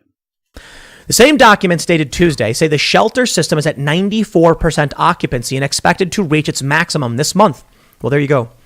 Reaches its maximum. What are we going to do? Well, there you go. Joe Biden has kids in cages, and it's going to be worse than what happened with Trump. Joe Biden has kids in cages, and we're going to just keep talking. And it's going to be worse than Trump? Is that what he said? They say, meanwhile, some of has kids in cages, and it's going to be worse than what happened with Trump. And the fault, all of the blame goes to the immigrants. That's what Tim Pool's trying to convince you of. All of it. 100% immigrants' fault. They shouldn't have worn those t-shirts. That's what he's saying. They shouldn't have walked all that way. So now, as a direct consequence, they have to walk back. That's what he wants to do. Bye. That's what he wants to say. Get the fuck out of here. That's what he wants to say. Adios. What the fuck, dude? They say, meanwhile, some of President Biden's top officials responsible for immigration policy are planning a trip to the U.S.-Mexico border this weekend, sources tell Axios. The influx of unaccompanied minors is a mushrooming problem. I keep forgetting that we're talking about children. I keep forgetting that, which makes it just, I know there's no inherent value to kids more than adults. But I don't know. It's the fact that I don't know. We're talking about basically almost killing these people, and we're just doing it casually on YouTube. For the new president and his policy and social welfare agencies. Quote, a trip is not finalized, and the White House continues to work on locking in details and logistics for a potential visit. White House spokesperson Vedant Patel told Axios. Spokesperson for DHS and HHS did not immediately respond to a request for comment. Overflow shelters and to increase already moved has already moved to open overflow shelters and to increase the speed with which it releases children to caretakers already in the U.S. In the week ending... Okay, he's just reading this. I'm trying to get to his opinions. Yeah, he's just going to read shit. Okay. He's just reading shit. Okay, and then sorry, guys. I know 100% of you are guys, technically according to the analytics, but I do want, like, more. We need to get more, like, women on YouTube somehow. That would be nice. But anyways. 3,000 bed capacity to humanely accommodate them. I'm sorry, the only thing that's going to happen is that Joe Biden will expand kids in cages. Is that a problem, Tim?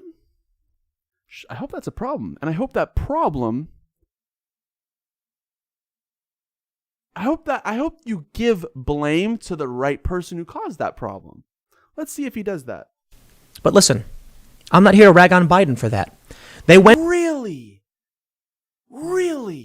The guy who made the fucking decision, it's not his fault.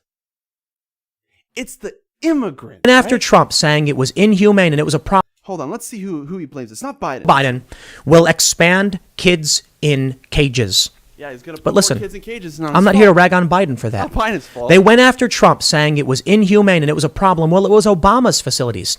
But what the fuck that doesn't make it good. See, this is the thing. Trump, during the only debate with Biden, made that thing, who made the cages, who built the cages, Joe, who built the cages. Perfect reason. Trump was right. Tim Pool is saying, I'm anti-Trump, so I'm just going to pretend like, that's not a problem. So Obama did it, so it's good now, right? Is that what you're saying, Tim? Cages for kids are good? the reality is, we do need them. We need cages. What the fuck, dude? Can't just cut kids loose into the desert. What the fuck are you? What are you doing here, dude? You sound so fucking racist here.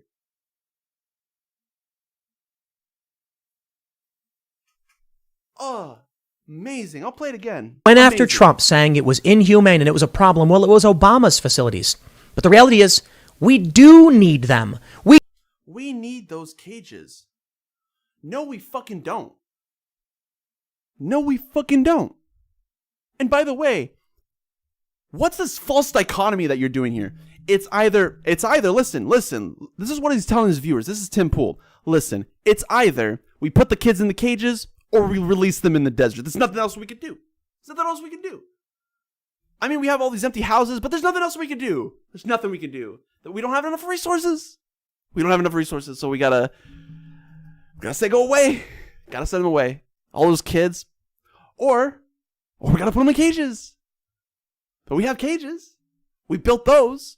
We put money towards those. We're building more. Putting more money towards those. Wow. I'll play it again. I want you all to hear it. I'm not here to rag on Biden for that. They went after Trump saying it was inhumane and it was a problem. Well, it was Obama's facilities. But the reality is, we do need them. We can't just cut kids loose into the desert, send them to people we don't know. That's why we have these facilities.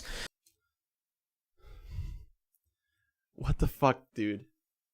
That's his ultimate. That's the only two options that all immigrants, they get those two options. Either we're just gonna send you into the custody of the state, and we're gonna put you in cages, or we're just gonna have to leave you in the desert. How about we give them a house? We give them food stamps. We give them health care, and then we do that for every fucking person here. And then we open our borders and say, listen, you want to come here? Cool. To each their, what's the fucking Karl Marx quote?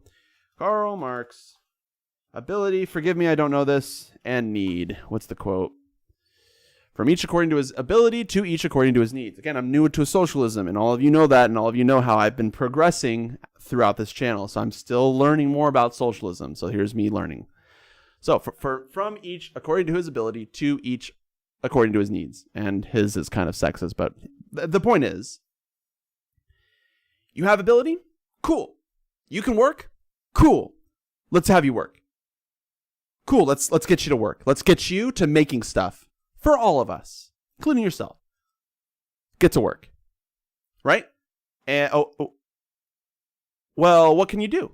Can you are you good at teaching?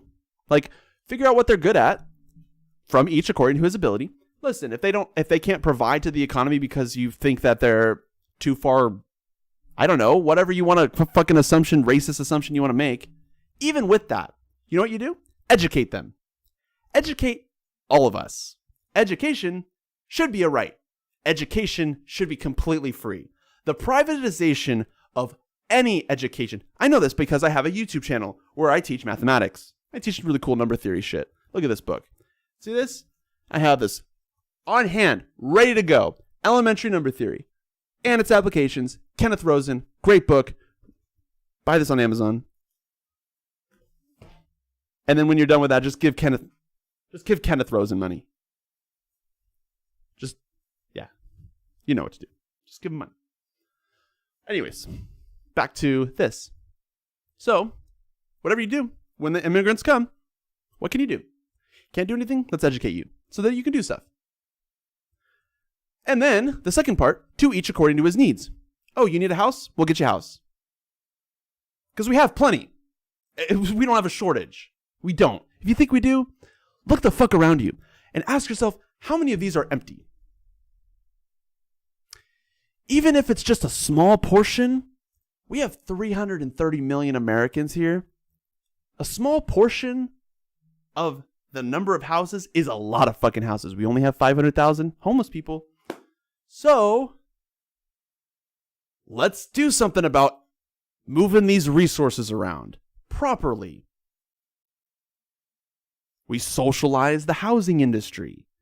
I think we should socialize every industry because capitalism is fundamentally immoral.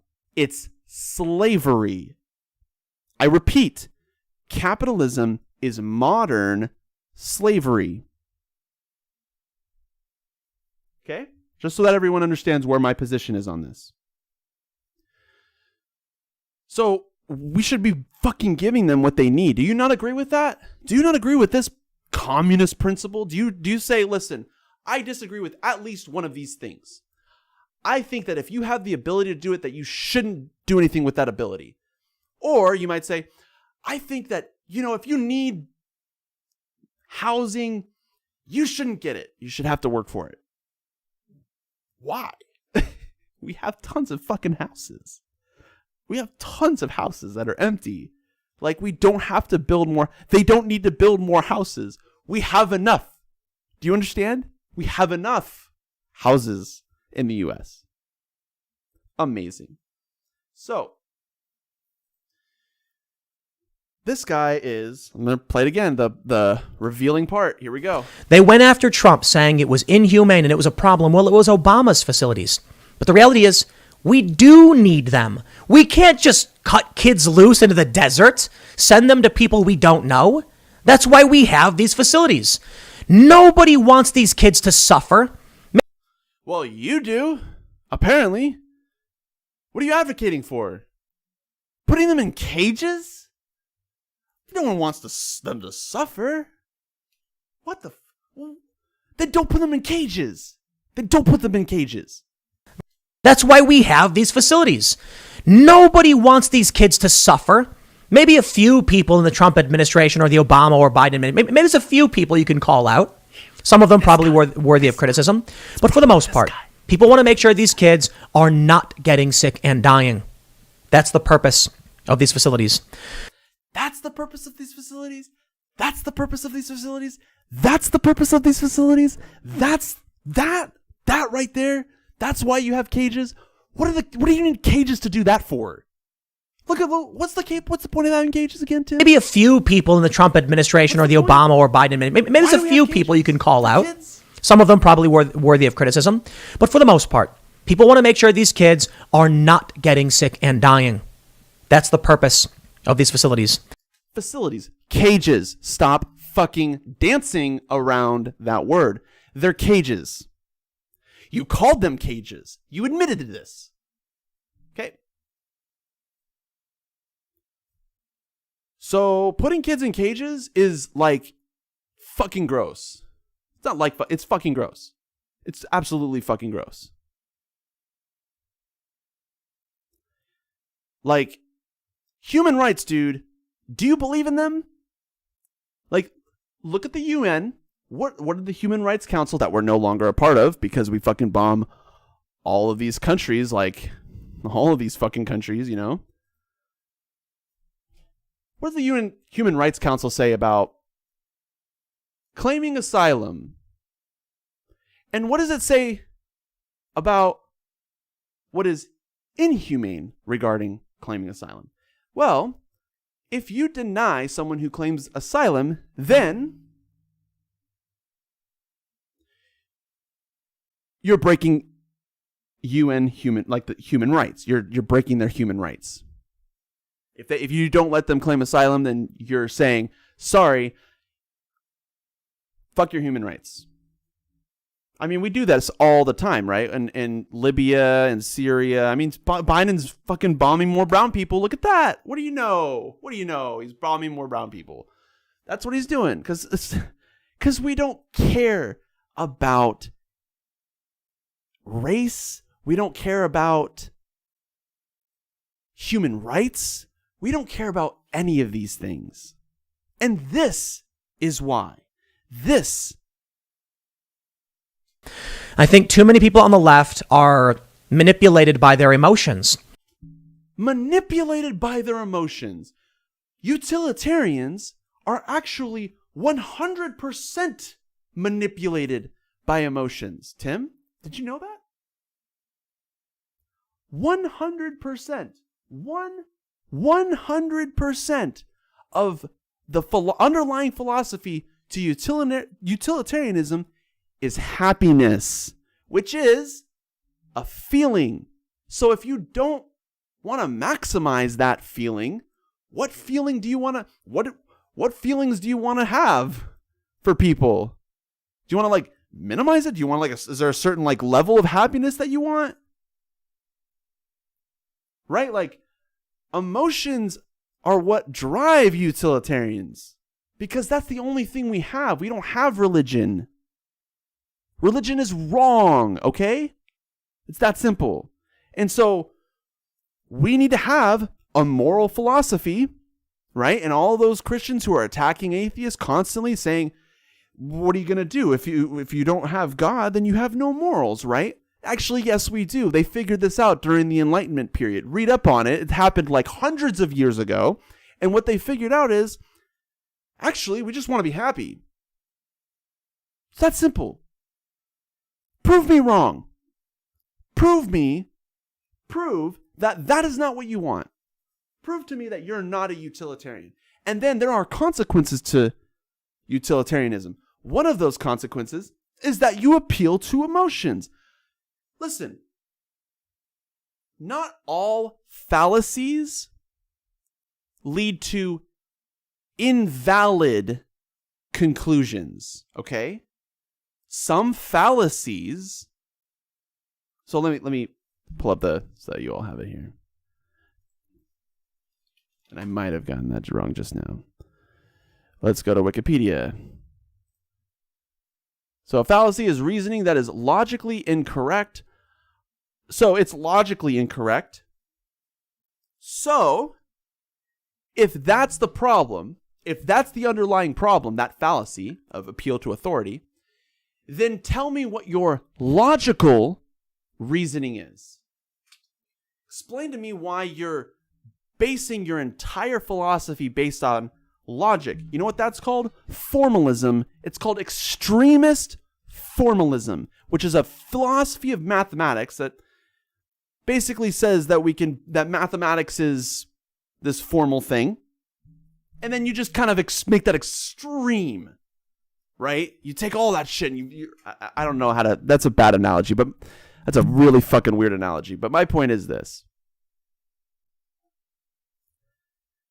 You don't need logic to explain every single thing. Because eventually you have to come down to what are called axioms. Now, you might think, I don't have to always do that. There are things that are true. Wrong. I have a bachelor's degree in mathematics. Kurt Gödel, you should probably know who Kurt Gödel is. Pretty important philosopher and mathematician. Look at that, this guy, this beautiful man. This beautiful person right here. This person proved, which one was it? What is it? What was the title of it? I think it's Gödel's theorem, right? Is it something about incomplete? Yeah, there it is. Gödel's incompleteness theorems. So, fundamentally speaking, what Kurt Gödel proved is that you cannot have a self-consistent logical system. That is impossible. Impossible. Logically impossible, in fact. Kurt Gödel proved this in like the 1950s. Okay? Or, 1931. Got that wrong. My bad. That's embarrassing. My bad. So, every single system you create has to have an underlying series of axioms, beliefs. And when it comes to politics, those underlying things that we're getting at, the very core of all politics comes from just caring about people, giving a shit about society, having emotions. That's now, you can use logic, you can use facts to try to promote the things that maximize happiness, like Medicare for all or UBI, whatever you're trying to do. I don't know what you're trying to do to try to advocate for a step towards socialism, but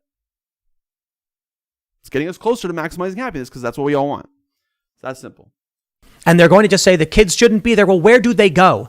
Well, where do they go? Where do they go? I guess, look at all this space, man.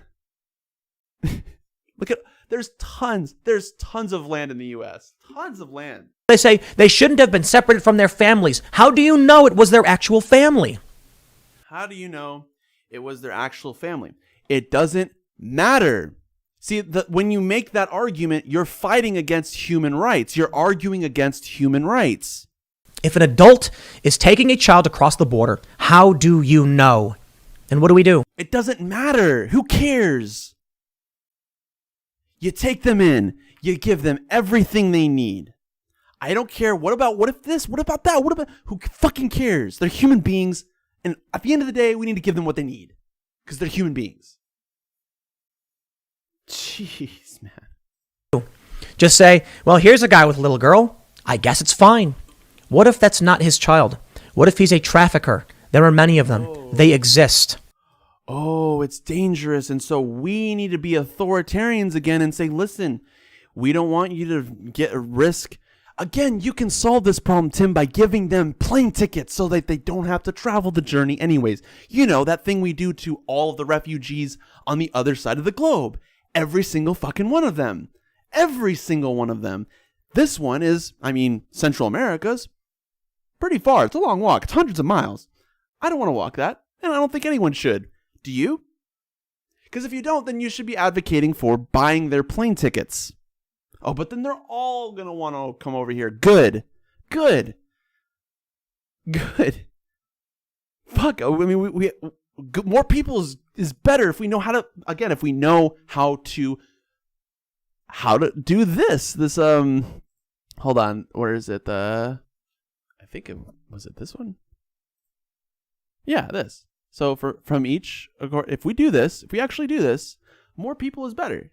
If we actually work together and we can work together to solve problems together, don't let the CEOs give us those jobs because they're not doing that.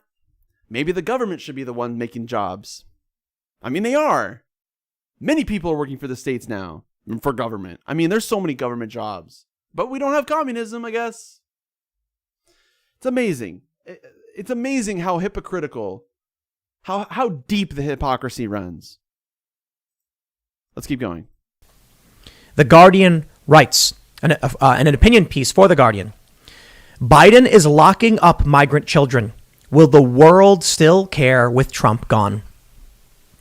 They say flowers, butterflies, and a rosy banner saying bienvenidos. Now, let me just say something. I care that Trump is gone. Why? Because he's censored. That's why. It's the only reason I care about Trump right now. Only. He's censored. He came out, but he did that CPAC speech, right? So he's not censored. Really? Where is he? Right now. Where's his Twitters? Where's his tweets? Where is he rambling? Right? Because this guy's the most selfish guy in the world. He should be rambling all the time. That's all he wants to do. It's the only thing he cares about. Yet he didn't even mention anything about censorship in the entire CPAC speech. Somehow withheld himself from being super, super duper selfish. What the fuck? That's not what Trump does. Trump is selfish, right? But he didn't even mention censorship. He's been censored since the insurrection. And then he comes out, says this weird Republican far-right speech that looks like it was scripted by CPAC, and he didn't have any enthusiasm in. And then he goes away, and now he's gone. Where is he? He's gone. That's where he is. CPAC decided you don't need to hear from him anymore. I bet you Epstein's somewhere in here. Decorate the child detention site. Is that meant to fool us into thinking this is humane? That's what they're doing. That's what they're doing.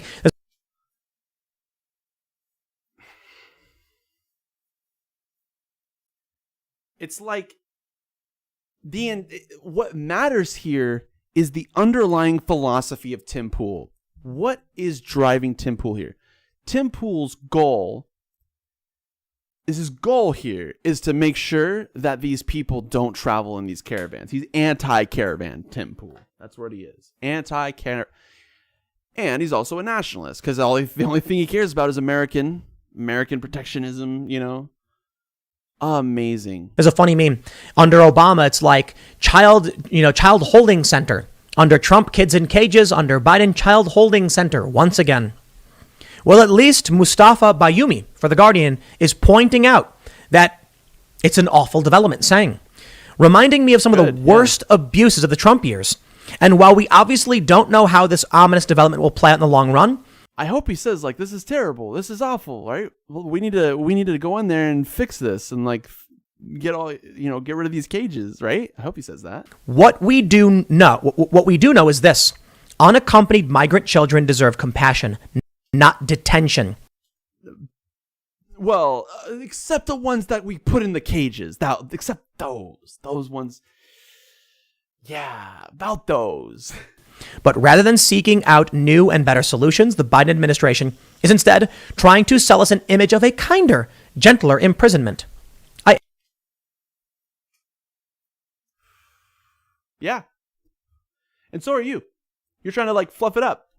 You've been doing that this whole time. This whole time you've been trying to fluff this up. It's the only thing you've been trying to do. Ask you, good sir. I appreciate the consistency, but I ask you, where should these children go? Where should these children go? This guy doesn't do any research. He is incredibly uneducated about the housing crisis that we have right now. He's uneducated. Don't listen to him. Don't listen to him. Like, I appreciate. He's going to pretend like there's no solutions here. There's solutions. I just showed them to you. I just showed you how we have like, what was it, like 500,000 people homeless and like 20-something million homes that are empty right now. The consistency, but I ask you, where should these children go? Seriously, is it more humane to just keep them in the desert? It makes no sense. That's the only other place. When Trump was operating these facilities, sure, they weren't perfect. They were overwhelmed. Sure, they weren't perfect. I'm sure they weren't cages. There were cages. They built cages. They built cages, bro. It was kind of bad. But these kids are coming here. Separating them, I think, is scary. But again, trafficking. What do you do? He's justifying separating families. And the reason for that, the reason you should separate families is because these people could be trafficked. They could be trafficking. So, how about you keep the families together and you just keep an eye on them?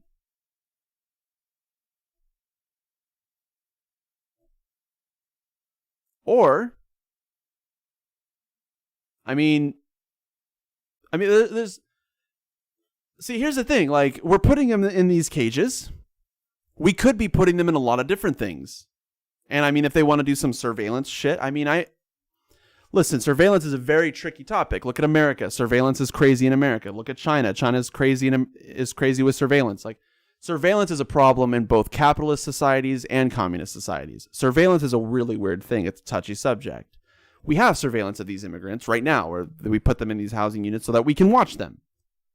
Why don't we just put them in the other housing units and do the same thing? It's the same fucking thing.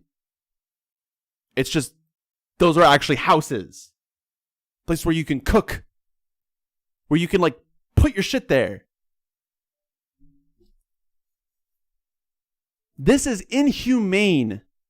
Inhumane. This is like the kind of shit that's like, I mean, if this is not breaking international law, then they need to fucking figure that out. I mean, breaking asylum laws is international, like going against asylum, I think is breaking international law. I don't know. I don't know what the specifics are, but it looks like this guy is advocating the intention, the heart, the underlying philosophy here is not utilitarianism. Do not be deceived. I believe it is appropriate for Joe Biden to have these children in these facilities. They put them in bunk beds. They try and take care of them. And the same was true for Donald Trump. It is absurdly naive to think you... Like, he's defending Trump now. He's defending the cages that Trump had. He's saying it's cool that we had those cages. Like, okay. So here's where we're at right now. Tim Pool, listen, if you're out there, fuck you, man. Like, dude, you need to change. Like, this is not acceptable. Change, and I mean, we'll welcome you open arms, but this is so fucking unacceptable. This is extremely disgusting to me. You just say, you know what, fine, the left is angry, open the floodgates, let everybody come in, and the kids have fun and good luck in the desert. No, that's not, we don't have to do that. We don't have to do that. We can actually just put them in the houses that are already empty. Put a camera there if you want. And on top of that, if there's sex trafficking going on in the U.S., if it's happening on our side of the border, that's our fault. That's because we're not doing a good enough job, clearly. That's the U.S.'s fault. If the sex trafficking is happening in Mexico, then it's happening in Mexico. Let them deal with that, right? That's Mexico's problem. If we have problems with sex trafficking in the U.S., then maybe we should fucking do something about that.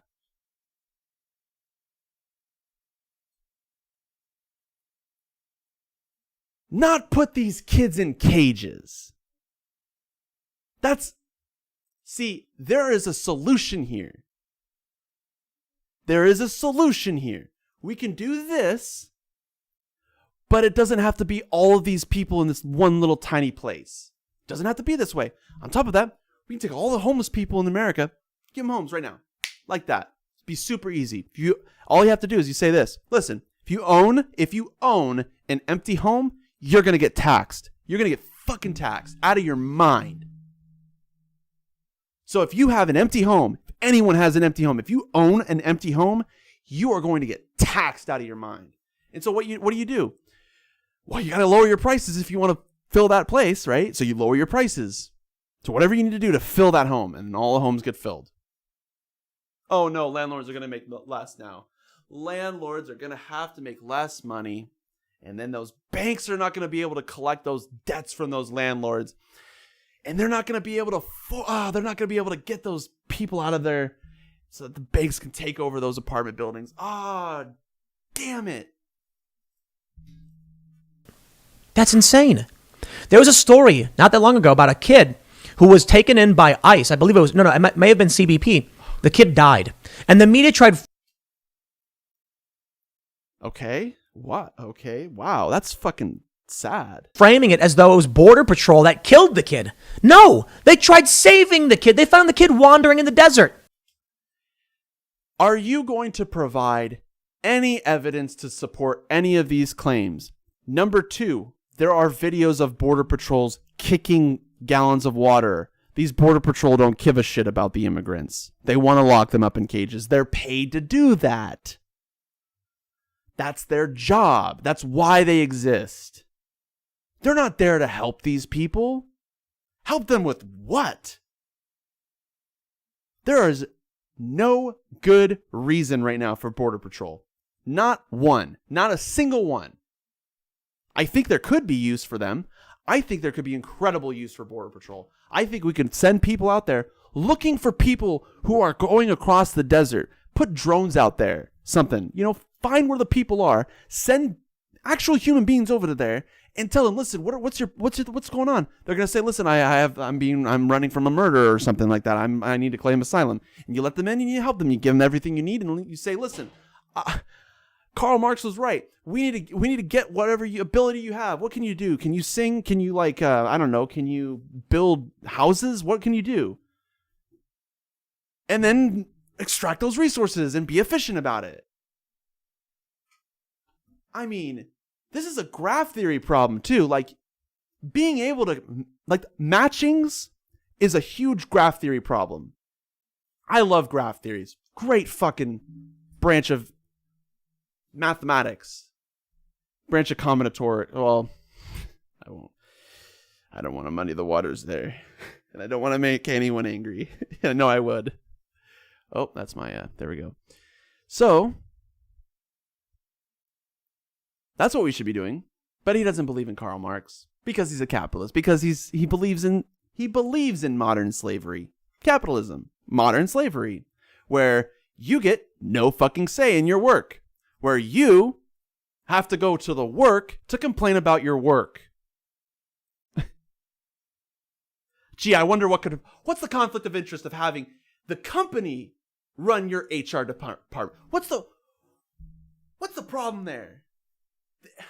So, what if you go to HR and you say, listen, I saw the CEO doing this thing. Listen, I can't, this is what the HR would say. I can't criticize my boss. You see, I can't do anything about this. So, sorry, but fuck off. And lo and behold, that happens all the time again. And lo and behold, the fucking, this Weinstein guy, first guy who's running a whole entire entertainment business. That's the guy that starts this whole Me Too movement. Of course. Duh. If you're that's not a duh to you. That's not a duh to you. You have to educate yourself. You really should educate yourself. Watch my videos or something. All right, let's keep going. We're not done yet. Kid was sick. The kid died. And the media tried framing it as though it was Border Patrol that killed the kid. They were trying to blame my precious Border Patrol. Duh.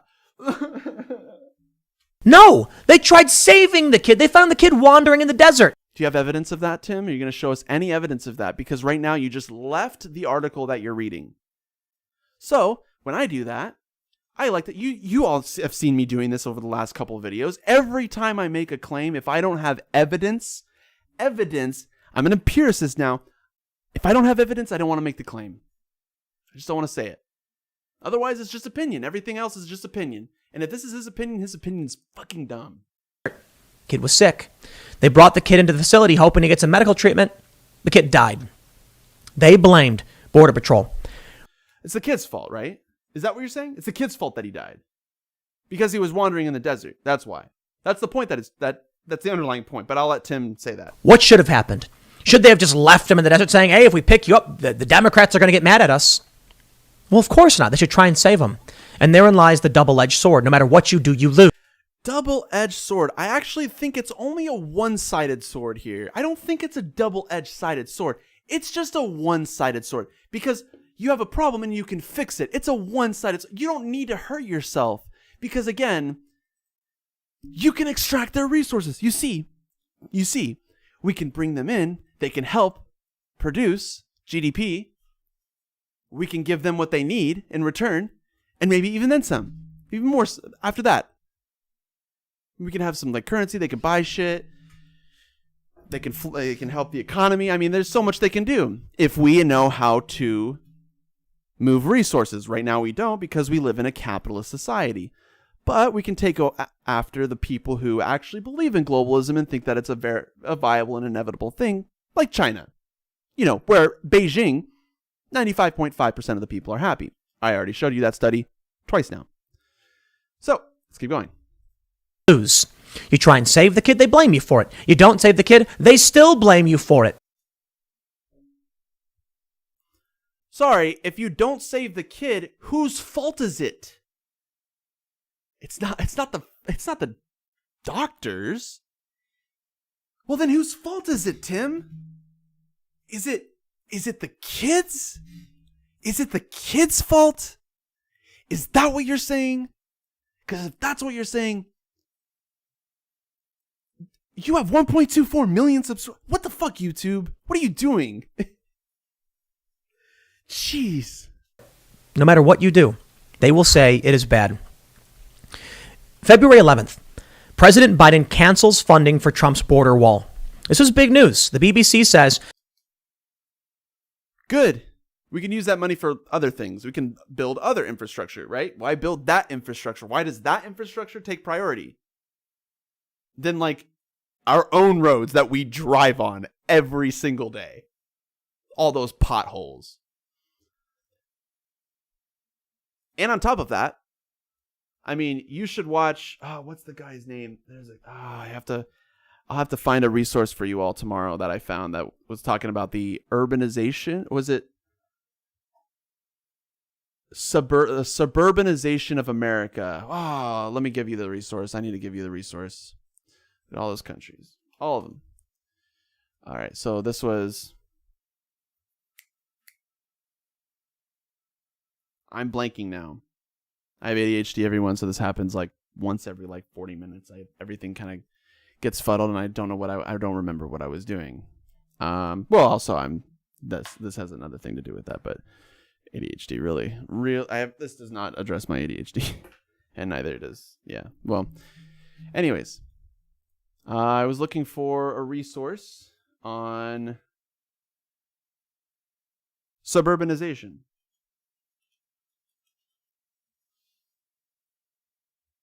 And it's a series. And you're not going to show me because this is a popular video. Oh, here we go. Yeah, so EcoGecko, sub to this guy. 100% sub to this guy. Yes. EcoGecko, only 18.8 thousand subs, so bigger than me. About 10 times the size, so an order of magnitude larger. Great channel. Does a great educational explanation as to why the suburban wasteland was an absolute disaster. I'm sure you all know about that in the South. I'm sure you all know.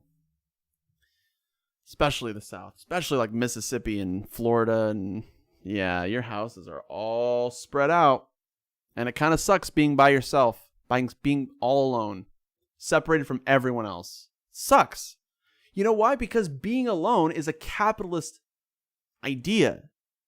Maximizing your own profits, not theirs, your own. That's the only thing you care about in capitalism.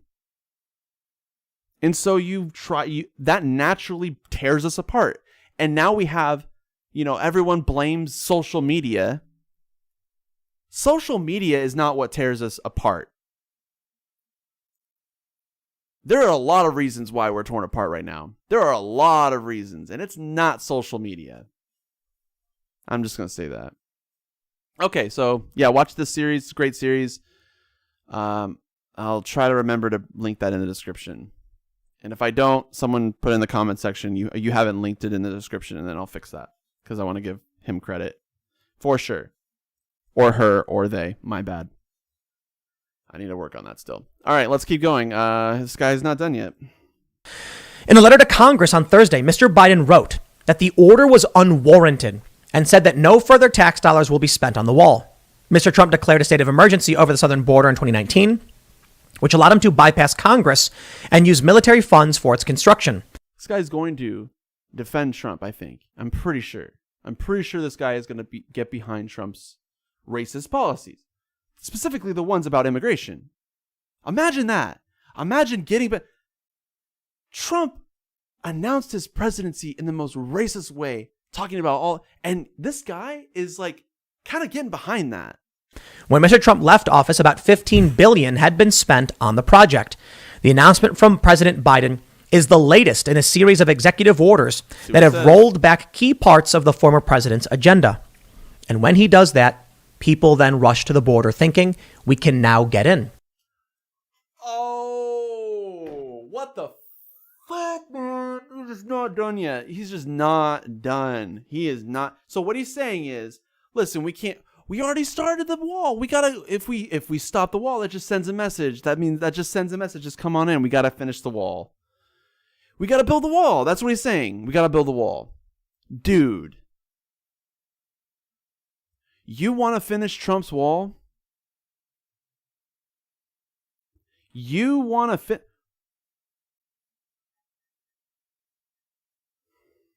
Wow. It's revealing, right? It's revealing. I hope this is revealing for you. I hope you learn something from this. I hope you learn that this guy, you better listen, better be careful where this guy is coming from. Because clearly it's not utilitarianism. He doesn't like appeal to emotions. Clearly the only thing is it theocracy? Is that the underlying thing here? What's the underlying philosophy here? Joe Biden is failing at this.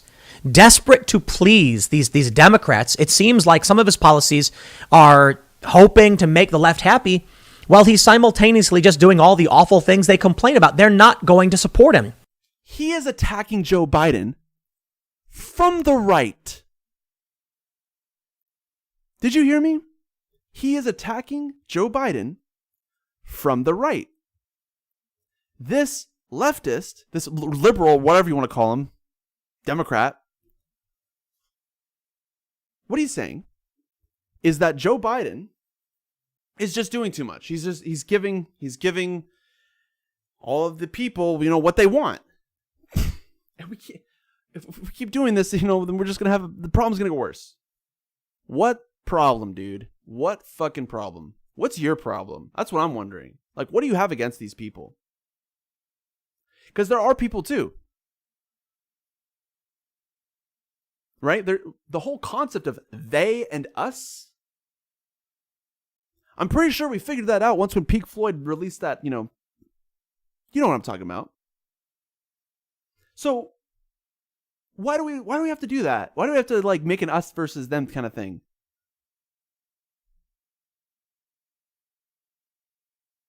Jeez, man, these people are fucking dying. It's amazing. And the thing is, folks, Tim Pool is not the only one here. You are watching before your very eyes YouTube progressive channels just run to fascism. They're just running to fascism. And I think I proved my point here. And I'm not done yet. It's either all or nothing. Either Joe Biden... What's all or nothing? Hold on. Desperate to please these Democrats, it seems like some of his policies are hoping to make the left happy while he's simultaneously just doing all the awful things they complain about. They're not going to support him. It's either all or nothing. But you just said they support... But you just said... What the fuck? You just said... You just contradicted yourself. Literally, you put one sentence in between your contradiction. What the fuck? Nothing. Either Joe Biden says, I stand by my decisions no matter what, or he gives into the left, but you can't do both. That's true. You can just give in to the left. That'd be nice. Just open borders. That'd be good. Yeah, and by the way, Tim Pool is mentioning the left, and he doesn't agree with what the left is arguing for. So that should beg the question, does Tim Pool belong under the category left? I don't know. I kind of see the opposite. I kind of see a little mini Charlie Kirk building up right here. That's what I'm looking at. Subtle. It's really subtle because Charlie Kirk was obvious, you know? And like Ben Shapiro, when they started like rising to fame, it was pretty obvious. This one makes you think a little bit. But luckily, everyone on YouTube's a little bit smarter. We can kind of sniff out some bullshit when we see it. Right? Well, here you go. They say in a letter on Thursday, Biden wrote that he would also seek a review of all resources appropriated or redirected to the construction of the wall. Building a border wall was one of Trump's signatures, but the project faced strong opposition. It was Trump's signature idea. Trump's. Dude, not a single Democrat went on any debate stage advocating for building a wall. Not one. Not even like Bloomberg. Not even Bloomberg. Like, this guy is to the right of all of them. Oh my gosh, how do you even do that? I didn't even know that was possible. I didn't even know you could go to the right of, like, I'm sitting here thinking, like, I know Republicans are, I mean, they have their own like special little right thing, but like there are a lot of people who are not Republicans that don't identify as Republicans that look a lot of like Republicans. At least agree with Republicans ideologically. Like, for example, Nancy Pelosi, Chuck Schumer, every fucking Democrat in Congress, right? Every single one of them. Every single one of them. So, this guy sounds like he's attacking Joe Biden from the right, not from the left. Attacking him from the left would be, you're not doing enough. You're not spending enough on this. You need to build more shelters. You need to put these people in the empty houses that we have. That would be attacking Biden on the left, which I would gladly do. Tim Pool can't do that. Can't go against Biden from the left, right? The mainstream media has been attacking Joe Biden relentlessly. The media is attacking Joe Biden. The problem here is that the media is all attacking from the right. If you attack from the right, then you're not actually attacking them. You're making them look good. And you're making yourself look like an idiot. And so Tim Pool here is doing exactly that. An emergency declaration allows U.S. presidents to circumvent the usual political process and to access military funding. Well, I tell you this. I mentioned the left and the right are mad. The right isn't doing nothing. From SarahCarter.com, Texas state rep introduces bill to finish Trump's border wall. Which rep is that? Is that a Republican rep? Or is that a Democrat rep? Brian Slanton. Let's see who Brian Slanton is.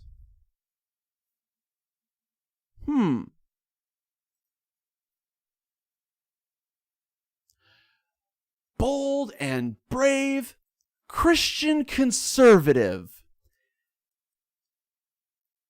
As a bold and brave Christian conservative, I will stand up to government abuse, constant overstep, and the overall burden in places on the taxpayer.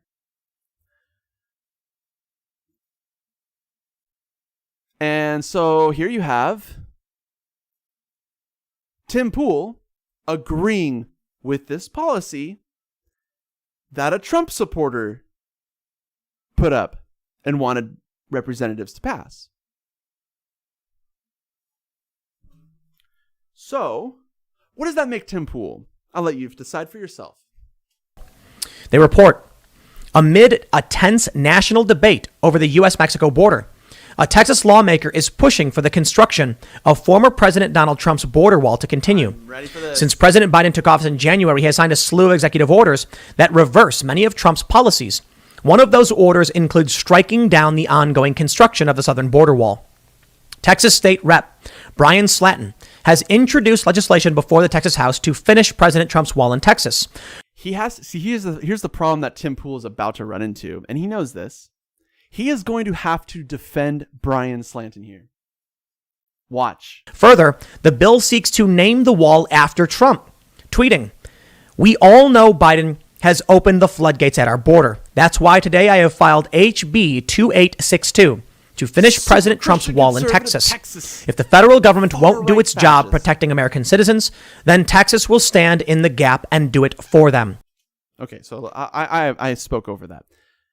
Just I'm gonna play that again so that I want to give Tim Pool his fair shot. I want to give Brian Slanton the thing that he wants to say that Tim Pool has to agree with, right? He has to agree with him. 862 has opened the floodgates at our border. That's why today I have filed HB 2862 to finish President Trump's wall in Texas. If the federal government won't do its job protecting American citizens, then Texas will stand in the gap and do it for them. Quote, let's see if he agrees with that. President Trump, while he sees stand up. Oh, okay, so this is Slanton being talking about, this is just Slanton talking, but again, it's Slanton. It's Slanton. It's Slanton. That should be up and finish the work Trump has started. Sarah Carter has reported from the border wall they mentioned for Fox News, and good work on that part, Sarah.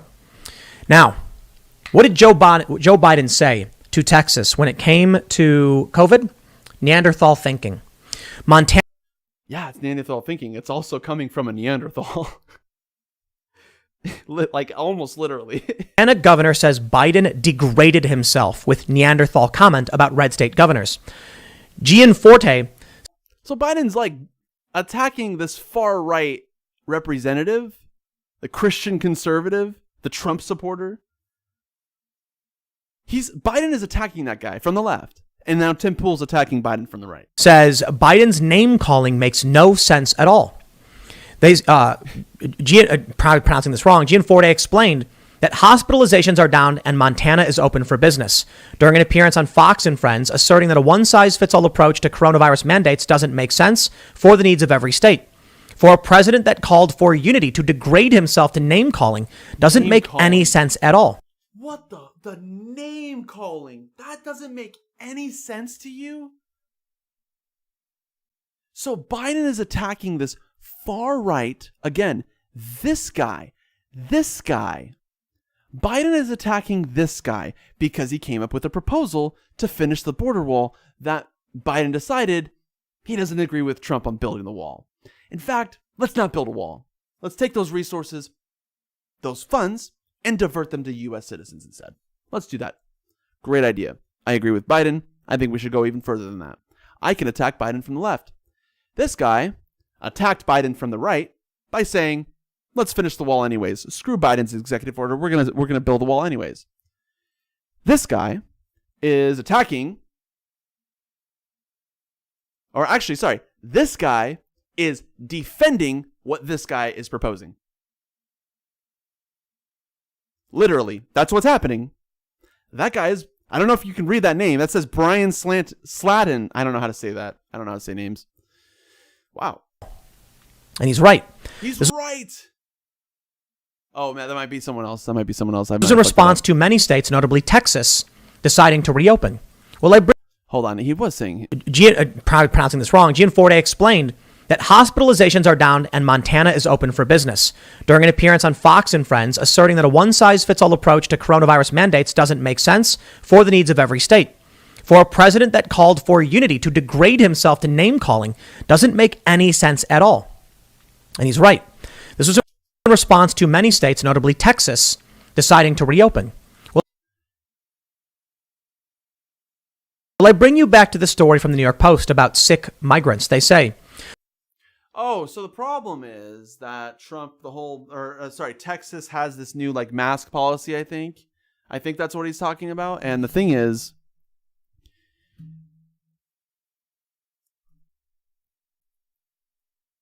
you're supposed to oppose the bad policies and promote good policies. It's pretty simple.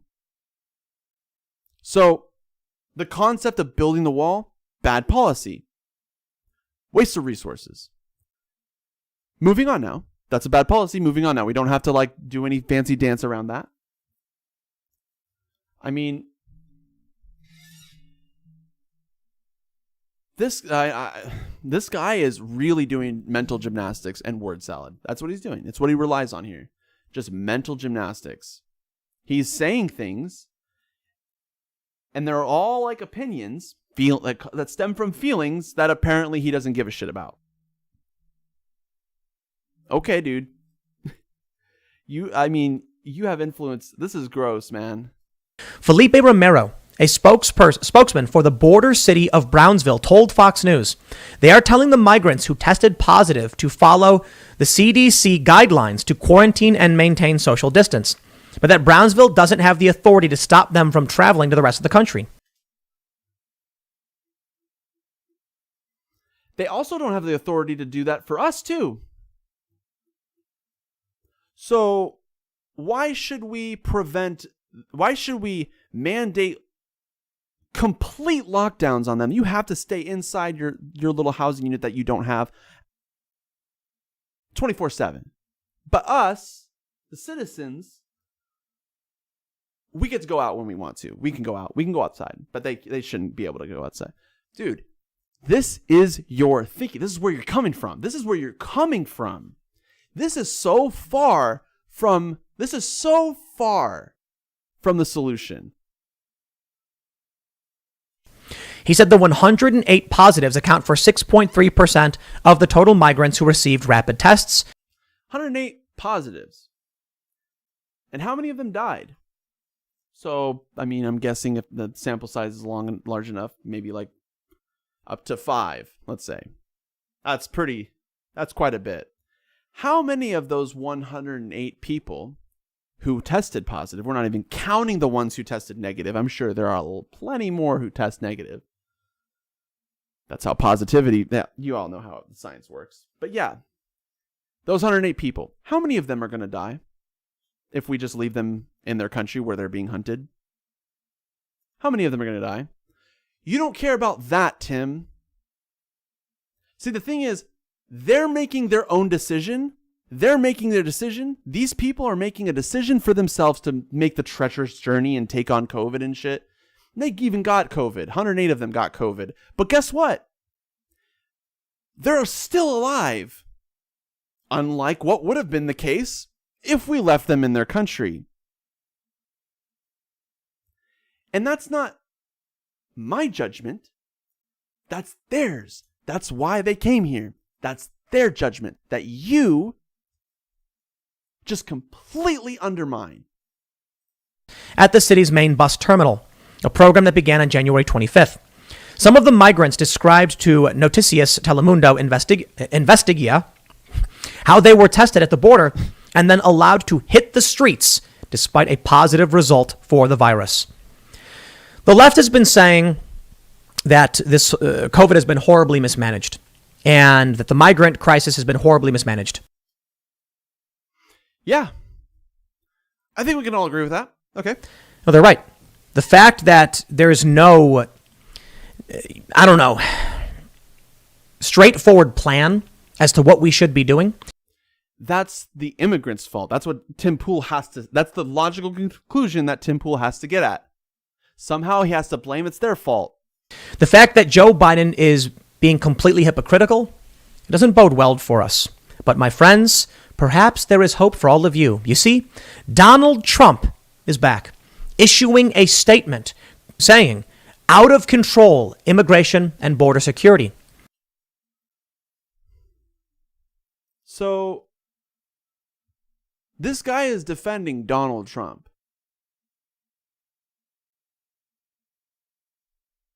Okay, so you're a Republican now, Tim. Are you about to defend Donald Trump? The Boston Herald reports former President Donald Trump, via his 45 office mail drop. By the way, that CPAC speech, watch my review on it, because that speech was fabricated, or there's something behind that speech that doesn't make any sense. He was censored. Donald Trump was censored from the insurrection to the CPAC speech. And then all of a sudden, all YouTube, Google, all the media outlets decided, hey, let's Trump can come out and do this speech. We're going to uncensor him. And then Trump gives this scripted speech, and then he's back to being censored. He's censored right now. He's still censored. So they uncensored him for a brief period and then censored him again. So he's censored now, again. But, nobody caught that. Nobody caught that, right? Because all these people are part of the problem. This guy, he knows everything he's saying right now. Everything. Slammed the Biden administration's immigration stance Friday, saying security is totally out of control. Here is the unedited statement of the president. They say, quote, to expect most his opinion. Nightmare. The pretty old man. I think it's very likely he runs. But I don't know. He'll be a pretty old man by 2024. Probably will announce in 2023 if he does, campaign throughout 23 and 24. And then, of course, if he wins, inaugurated on January 2025. I think it's entirely possible that happens. You know why? The left and the right are mad. They don't like what Joe Biden is doing. Correct. 100% correct. I do not like what Joe Biden is doing. Here's why. And I'll make it very simple for you all. And you all can apply this very simple framework to your political life. You want to know politics? You want to understand politics to a T? Here you go. Ready? Are the problems solved? That's the first question you should ask. It's also the only question you need to ask. Are the problems solved? No. Okay. Blame the politicians until they fix it. Because that's their fucking job. It's that simple. It's that simple. And if they don't do it, fire them and get a new one. Pretty simple. It's kind of how everything works. People don't understand that. It's very simple. It's very simple. So right now we have Democrats in office, and you might say, well, it takes time. Okay, well, if it takes time, it's been 40, 50 days or whatever. I don't know how many. It's been dozens of days. And so far, I'm not seeing solutions that are systemic in any way. So everyone's just telling you, well, it's only been 40, 50 days, right? I mean, he's got 100 days, right? No, actually, he had one day. He had one fucking day to be able to pass. He could have just taken everything from the DNC, everything that they decided, that they agreed on. This is the things we agree on. They could have put that on Pelosi's desk, sign it because it's literally the platform of the Democratic Party, throw it to the Senate. All the Democrats sign it because it's created by the Democratic Party, and then Biden signs it because he's a leader of that. But that didn't happen. All those things that they believe, the DNC is a private organization, all of that was bullshit. All of it. Every single bit of it. So, it's very simple. If your problems are not solved, then it's the politicians' fault. All of them.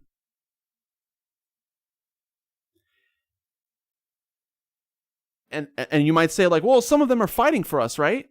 We shouldn't pressure them, right? What about AOC, who cares about us? We shouldn't be pressuring AOC, right? I mean, we can't criticize a woman, right? Doesn't matter. If you're a politician and you haven't solved the problems, it's your fault. It's your fault. Not the people. It's your fault. Because the system doesn't work. Because of the system, how it's playing out doesn't work. So we need a new system. If you're not going to do that, then you're the problem. It's that simple. Okay? If Donald Trump runs, then it will just be the left that is mad, and the right will like the idea of a President Trump. But think about all of the regular Americans. You see, it's not just immigration. There are a bunch of other issues. Food prices are going up, inflation. Food prices, inflation. Those are the things. A lot of people. Those are the problems. Hey, everyone. Hey, you know what your problems are? Your problems that you have to deal with right now, the problems are the inflation, right? Your inflation, that's the thing you care about the most, right? And what was the other thing? But think about all of the regular Americans. You see, it's not just the brown ones. Immigration. There are a bunch of other issues. Food prices are going up. Food prices. You're concerned about food prices. My bread still costs about $1, so I'm not really that concerned about that relative to being able to pay rent. As opposed to being able to pay for your food. You know, the second part that Karl Marx said. That part.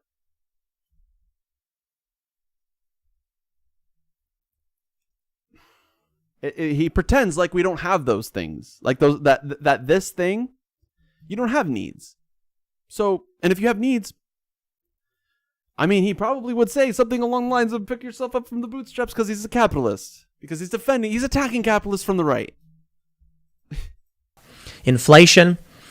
A lot of people are not getting back to work. Joe Biden says, wait till. Yeah, that's a problem. A lot of people aren't getting back to work. It's because CEOs don't want to hire people anymore. Because people are kind of useless to the businesses now. Because robots. Because automation. You guys know this. Till next year. And a lot of people don't want to. Many people were promised $2,000 checks. Perhaps those people voted for Joe Biden thinking he would honor it. Yeah. Lots of people did that. Is he about to defend this? He's about to defend Biden. Watch. He is, isn't he? Donald Trump wanted $2,000 checks. And it was the Republicans who said no. It was the Republicans who said no. But the Republicans can't say no unless they have a majority, and they don't have a majority anywhere, which means they had to, if they want to get what they want, they would need Democrats to do that too. But it's the Republicans' fault. It's not those Democrats that agree with the Republicans. Don't look at them. Stop looking at those Democrats. The Democrats are the good guys. The bad guys are the Republicans. That's what Tim Pool's doing here. What's this unity bullshit that you promote? Because this doesn't look like anything like unity. Socialism looks like unity. You know what that means? It means the establishment has to go. It was widely popular among Trump supporters and progressives. By the way, they're all established. Every single one of them clearly established. And they all need to go. Less than 20% approval rating? I think we can all agree that if we have a Congress that has less than a certain approval rating, we should just fire them all. That should be a law. I think that's not crazy. I think that if you're a politician, you go below a certain approval rating, like 5% or something, you can make it as low as you want, but eventually, we probably can all agree, let's fucking fire the whole thing. Everyone. You could do that. There are solutions, Tim. You're just not thinking about them. On purpose. In fact, I think the poll was 84% of people said $2,000 checks. So why didn't we get them? That's Both right. Democrats and Republicans are saying no. Yeah, Democrats. So what happens then, in my opinion, is that you will see many moderate voters realizing that Joe Biden was the wrong choice. And in the coming years, there are many variables. So this is a very bold thing to try and predict now. So I'll probably be wrong. Here we go. Considering that I'll probably be wrong, I will just go ahead and say many people will likely be upset with Joe Biden's policies after spending 4 years. We already are.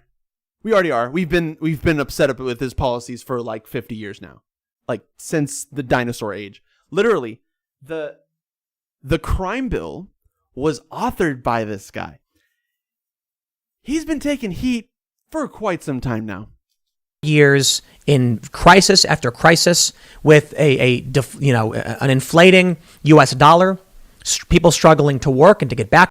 Yeah, it's that inflation. That's the thing that you care about, right? Inflation. Care about inflation. What? No one gives a fucking shit about inflation, dude. Except the economists in the Federal Reserve. That's about it. And maybe some professors and stuff.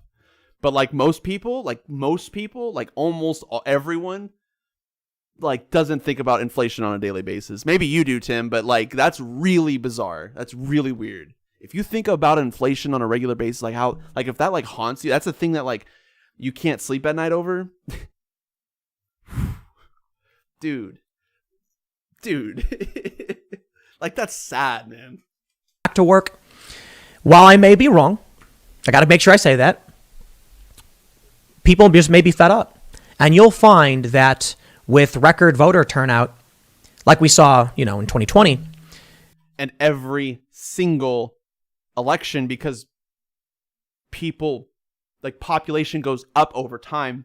Every 4 years, he doesn't know that the population increases. People just narrowly go for Donald Trump because they'll say, you know what? They're going to go for Donald Trump. they're going to go for Donald Trump. If Biden doesn't build this wall, they're going to go for Donald Trump because Trump wants to build the wall. Let me tell you what the implication of Tim Pool's beliefs are. Tim Pool is assuming that if Joe Biden isn't right-wing enough, isn't fascist enough, if he doesn't build the wall, if he doesn't kick out all the immigrants, if he's not, then we're gonna get Donald Trump. Donald Trump's not gonna win again, and let me explain why. Okay, look across history, and tell me what's going on with the evangelical population in the U.S. It's been going down since like the 1930s, I think, 1940. I don't know what, but it's been steadily decreasing. People are turning to atheism. People are turning to enlightenment thinking. And when you do that, you start thinking for yourself. You start creating your own philosophies like utilitarian, or you start basing decisions off of your own philosophies like utilitarianism. What's this guy's like? This guy's saying we're all just going to vote for Trump the next time around because he wants to build the wall. No, actually, that's not true. Trump won because Hillary Clinton sucked. We all know that. Tim Pool doesn't accept that. Hillary Clinton doesn't accept that, of course, because they have to defend the Democrats. Because they're paid to do that. Or something. I don't know what it is. I don't know what this guy's deal is, but I mean, he's clearly uneducated about all of this. He clearly doesn't understand us. We're not going to vote for Trump. What's going to happen next time is we're going to vote for a third party. It's pretty straightforward. The Green Party couldn't succeed because, I mean, multiple reasons. But I mean, we can get ranked choice voting in. That could help third parties immensely. Look at Maine that just implemented a ranked choice voting for their entire ballot. And now they have a senator who's an independent. Third party. A third party senator from Maine. Because they have ranked choice voting. That's all they needed to do. Cool thing is, ranked choice voting is a nonpartisan issue that even TEDx or TED Talks have endorsed numerous times. There's no argument against ranked choice voting. Once you get that, you get your third party, you get your cake, and then you eat it. Okay? That's how it works. That's how we're going to do this. Probably going to be People's Party from Jimmy Dore's thing. That's my guess, but I don't know. You all have your theories probably. It was better under Trump. The economy was great. And like they say, it's the economy, stupid. I don't know for sure. It's the economy, stupid. Actually, no, it's not. That's what the conservatives said. That's what Reagan said. That's what Bush said. It's not actually the economy. That's not the whole shebang. Okay? There's so much more to the picture. There's social. Like, keep in mind, socialism is an economic philosophy and a social philosophy. And what's the third one? I was fucking this up. Third one is political. It's a political philosophy. So it's a lot more than, people care a lot more than just economics. They care about their social environment. They care about the political environment. Their politics. Like, those are the things. Socialism. What socialism talks about. What socialism addresses. The systemic solution. That one. Let's keep going. Sure, but they've certainly done Trump many favors by taking away his social media. One of the biggest mistakes Trump was routinely making was tweeting bombastic things that was pissing people off. Now that's gone. Now he can only put out these official statements through email, which still make it to the press. Which you do not believe, Tim. You do not believe unless you hear it from the horse's mouth. The whole point of Twitter, the reason why everyone went to Twitter is because when Trump tweets, it's him. It's him. It's not CNN telling us what he said. It's not mainstream media telling us. We don't need a middleman between Trump's speech, and my ears, okay? Trump's speech, my ears. Direct connection. I need that. I need that. We all need that from everyone. If we don't have access to hear people, that means people don't have free speech and we can't hear them. They don't have a voice and therefore we don't get to hear them. Donald Trump, we don't get to hear what he says. By the way, he's censored right now. They gave him free speech for a speech. That's what they did. They said, listen, you can have your free speech for like 30 minutes. Or like, I think it was 2 hours or something like that. There you go. And now we're going to take it back. Okay. That's what happened. That's what that was the CPAC speech. He's still censored right now. You know that. He's still censored. So CPAC and YouTube and Google and Twitch, and they all just decided, hey, you know what? Let's uncensor him for this one speech, and then we'll censor him again. And this speech is a Republican speech. One that he was not enthusiastic, that I covered, and that you should all watch. You need to understand something. Donald Trump is a tool. He is a tool. How do I know that? Well, if you don't have free speech and you're forced to read a script and you never, during that entire speech, you never mention how your Twitter was censored, his Twitter, the most important thing, the one thing that he cares about, Twitter. He loves Twitter. Doesn't even mention it. Doesn't even mention it. Doesn't even talk about it. It was staged. I told you all that. That speech was a staged speech. Which means he's a tool. He's being used by CPAC, who was probably being used by some fucking billionaire. Who knows? But who cares? I mean, he was not enthusiastic except when he went off script. And when he went off script, he only did it like for 2 seconds. When usually he does it for like 5 minutes. Sometimes like an hour rant. Usually he just goes off script and then just stays off script. Not this time. He just stayed right on script the whole time. Perfect. Wow. The media is desperate for Trump, and now Trump's weakness has been taken away. I know social media benefited him in a lot of ways, but it did hurt him in a lot of ways as well. He just needed to be quiet sometimes and let the news cycle chill out, but he couldn't do it. He still can't. He's putting out these emails, but these emails are much better controlled. They're much better controlled. You mean they're screened? You mean they're filtered by someone in between Trump? Tim, I want to listen with my own ears, I want to hear his words. Okay? I want to hear the horse's mouth. Okay? If I can't do that, then you're taking that person's free speech away and you're preventing me from hearing them. Which in some ways, kind of intrusive to me as well. Like now I can't hear Trump. None of us have the right to hear Trump. Did you know that? Like Trump doesn't have the right to talk unless they approve it, like at a CPAC speech. But also, when they do that, they also say, you don't have a right to know what this guy is saying unless it's like there's like this person that gets an email and they filter it and then they send that to the media and then they tell you.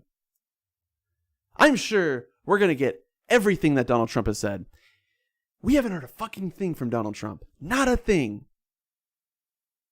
And well, everyone's talking about Trump doing stuff, but don't believe them.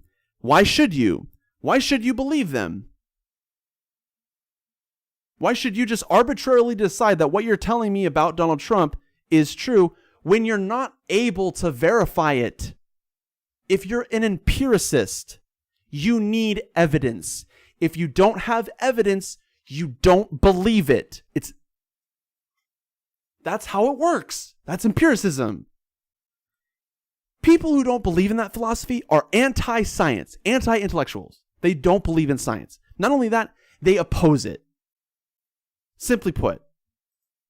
So what happens in 2025? Maybe a narrow Trump victory as he comes out and speaks out against Joe Biden.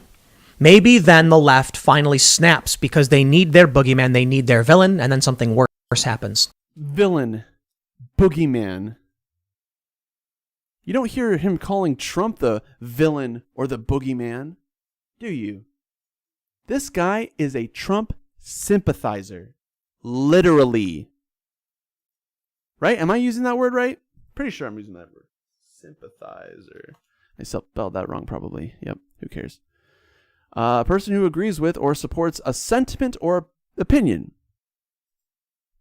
Yeah, that's pretty good. Yeah, a Trump sympathizer. Yeah, he believes in building the wall. He believes in Trump's immigration policy, the cages, everything. He defended this whole thing. You heard him. From the horse's mouth, by the way. Not from me, from the horse's mouth. Because I give evidence. I care about my viewers, and so I show you proof. This is me doing that. Does that make sense? Are we cool with that? I think there's more. Let me see. I don't know. I'll probably be wrong. As I say, it's a bold prediction to make this far out, years and years out. So we'll see how Biden does. But he seems to be doing miserably as of right now. Yeah, and it's because he's not conservative enough. He needs to build more cages for kids. That's what would make him popular. That's what would make him popular. Approaching immigration, which is Republicans' number one issue, number one concern. Democrats' number one concern is, you all know it because you experience it, healthcare.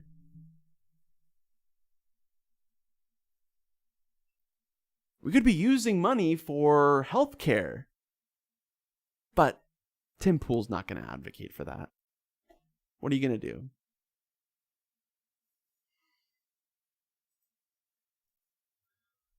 All right, let me save that video real quick, everyone. This is me addressing the live stream. Hi. I need to quickly name that and put that up. This will take me about 2 minutes, and while I'm doing that, I'm going to also be reading the live chat pretty soon here. So if you have any comments or anything, feel free to comment, ask questions in the live chat. I'll be approaching that pretty soon, and I'm going to be approaching the rest of them. I know I stopped pretty quickly, but I'll be approaching all of them pretty soon. Okay, so I need to fix this. Here, let me stop showing you everything. There we go. Yeah, yeah, you saw all that. Good shit. What did you see? Oh, you didn't see anything bad. That's good. I have to video edit all this shit. Well, that's cool because it's not recording news. Good. This is, I need to put Tim Pool is a fascist because he is.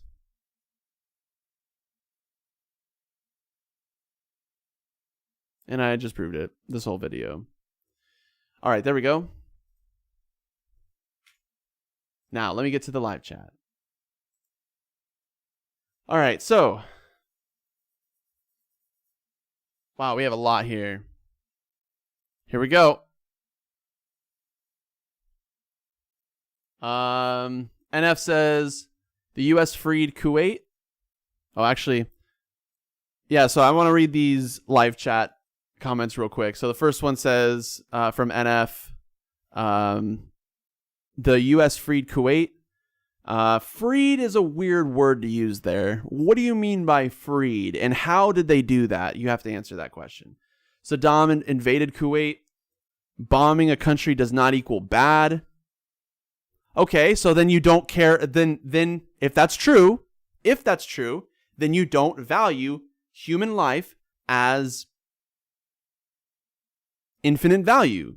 Simply, so you disagree with Kant, you disagree with utilitarianism, you are living in a philosophy that was developed hundreds, if not thousands of years ago. Congratulations.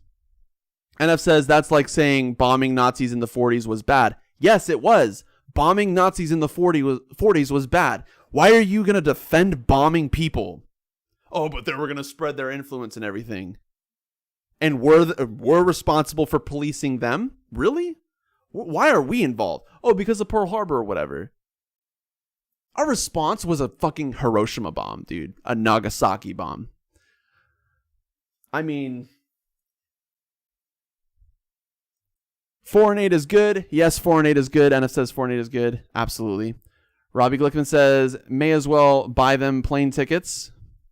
Yeah. Robbie Glickman says this guy may as well buy them plane tickets. Yeah, you buy their plane tickets. That's what we do with refugees in Africa. If they want to, if they're fleeing war, we say, hey, we'll buy your plane ticket and you go to U.S. That's what we do already. If you don't agree with that, then what the fuck do you agree with? You want them to swim across the Atlantic Ocean?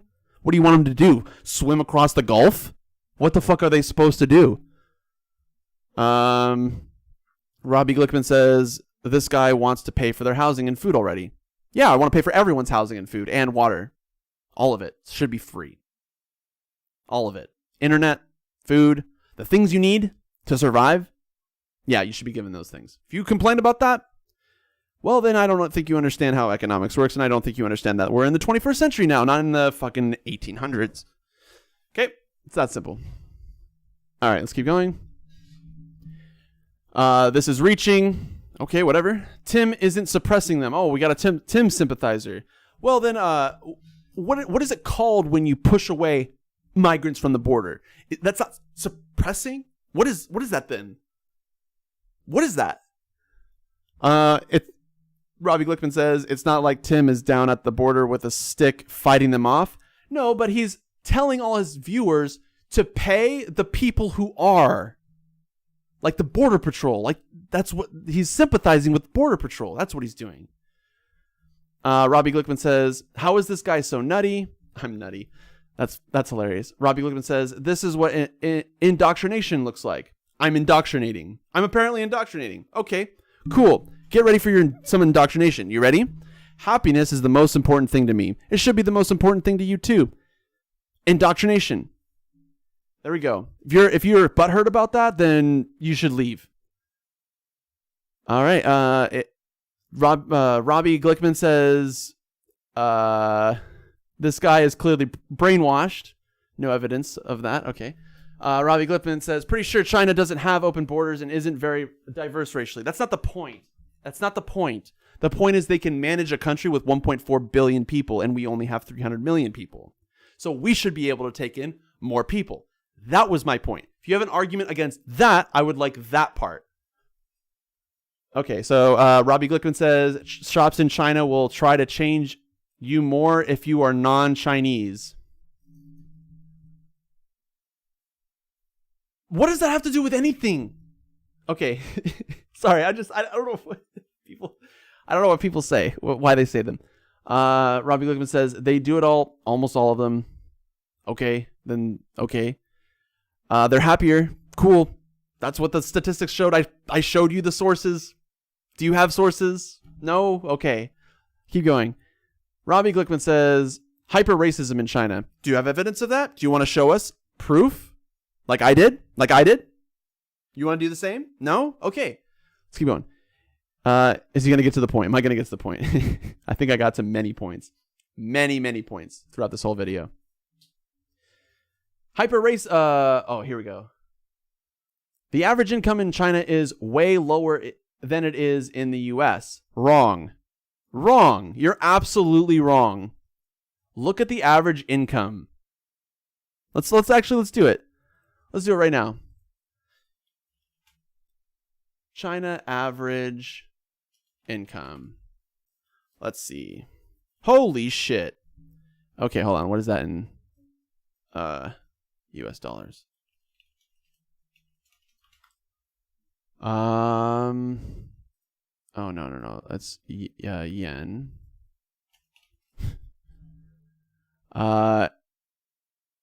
$835 a year. Yeah, is that the right? Am I doing the right currency? I think I'm doing the right currency. But yeah, that sucks. That's terrible. I don't know. Is that? I don't know if that's the right. I think that's the right. I think that's right. $835. Wow, that sucks. Okay, that sucks. That's like living off of $10 a day. That doesn't sound right to me. Something's off about this. Okay, where's the average salary in China? There we go. Yeah, no, I don't believe that. $47,000 is the average salary. So what's the average salary in the US? 31,000. So here, let me show you the sources. Here you go. Hold on, let me pull this up. Oh, there we go. Nope, wrong one. Here we go. Almost. There we go. Almost there. There we go. Here we go. So, median income, $31,000. In China, the average salary is 304,000, whatever the Chinese currency is, I don't know what it is, which is 60,000, twice as much. Twice as much. Chinese citizens are making twice the income Americans are. Twice. And they get healthcare free. And they get education free. And they get all of their needs met because they're a communist country. And by the way, that led to China's GDP multiplying by a factor of 10 in just the last 20 years. 2 decades. 2. You tell me which country multiplied their GDP by a factor of 10 in just 20 years. I'll wait. Not even the US. The US, we only doubled. China outperformed us by a factor of 5 in the last 20 years. But they're cheating. They're stealing all our patents. You mean they share information because sharing is the whole point of communism. You mean you don't let one person control the future of an entire invention. Right now, Elon Musk is completely in control of the patents that he makes. So if you want to make a Tesla, or if you want to work together with your friends to make more Teslas, too bad. You have to. Elon Musk has to approve of you doing that first, and he probably won't. He probably won't hire you. But in communist China, where worker co-ops exist, if you have the ability, then help produce more. It's that simple. And what do you know? They're making more stuff than us. What do you know? And so what we do is we try to sanction them by tariffs. We don't call them sanctions, but they're tariffs. Tariffs. It's a trade war. It's a trade war. It's our way of trying to make China as poor as possible, and it's not working. It's hurting us. China's still doing great. Still. They're like, oh, okay, so that one country way over there on the other side of the globe doesn't want to buy our stuff anymore. I guess everyone else is just going to have to buy it for just a little bit lower prices. And they're fine. They're doing great. We're just in absolute economic depression right now. And they had less than 5 cases yesterday. We had you all know how much it is. It's here. How's China doing? The communists, they're not open borders, but they're pretty close. They obey the asylum laws, which, by the way, you can't read because Google censors that. I am not supposed to say that part. Let me see here. I have to go all the way down to the website that I've been trying to go to. This is by country. Let's go to yesterday because today's data isn't complete yet. And then we will sort by, let's sort by per capita, actually. I like only per capita data. So deaths per million. That's the one I'm looking at. That's the one that matters. So what are these countries? UK. But I thought they were socialists. What happened? Italy, Hungary. But they're socialists, right? Oh, US? Who's doing good? Here, let's sort by the other way around. Who's not dying right now? Per million. And let me go to a number that's actually there. There we go. It starts at the white. Right here.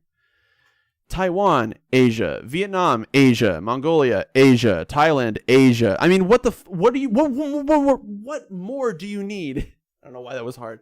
I bet you China's over here. Yeah, look at that. China's right there. What do you know?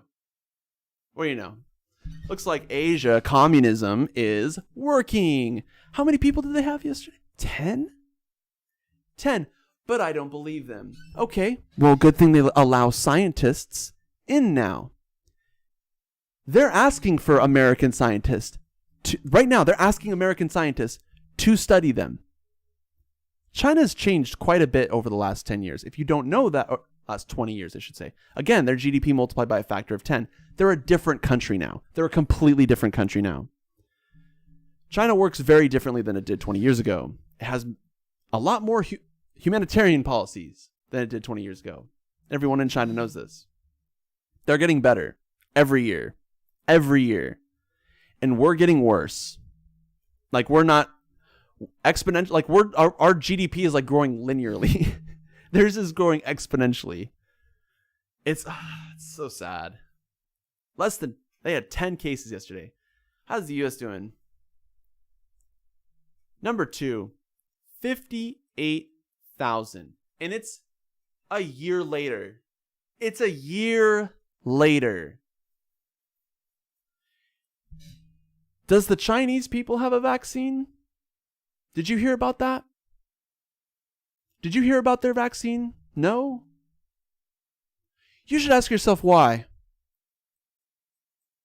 I'll leave it there. Next segment's coming up at 8 p.m. over at youtube.com. I don't want to... nope. Blah. Nope. All right, well. Oh, yeah, that's right. I was doing the live chats. That's what I was doing.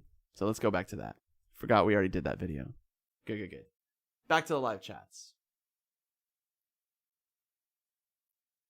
Let me see what else we have here.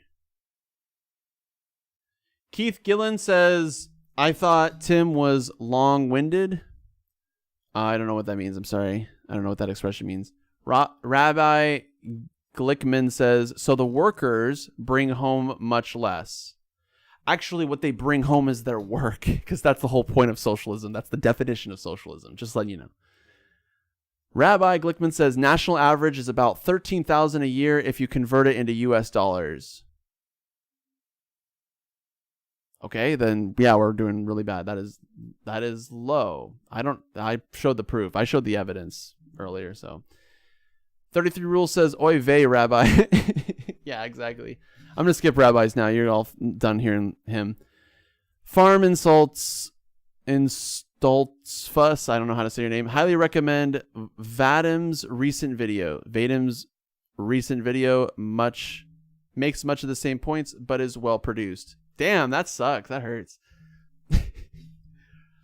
Secret Owl says, why don't we open up border and let them all in? Where do you draw the line? You don't. Why do you need to draw a line? What's the point? Because if you draw a line, what you're doing is you're presupposing that there's a reason to draw a line. And that's where I'm asking you, scientifically, give me your reason. Back up your reason. Give evidence as to why that's important. And they don't. Because humanity, 2012, they figured it out. Humanity is not selfish. Humans are social. Oh, what is this guy saying? Theodore Abu Kura says, you are repeating CIA talking points. I am repeating CIA talking points. Oh, you got me. Damn, you got me. What am I going to do? Damn. I work for the CIA. That's right. That's interesting. Let's see. Secret Owl says Trump made none. I don't know what that's a reference to. Secret Owl says that would give up our sovereignty. Not gonna happen. Give up our sovereignty. Do you have evidence to say that, to show that opening borders, what is it, gives up sovereignty? Because I have evidence of the U.S. giving up sovereignty until like 1920. And I'm pretty sure you are arguing in favor against the thing that made America. Okay.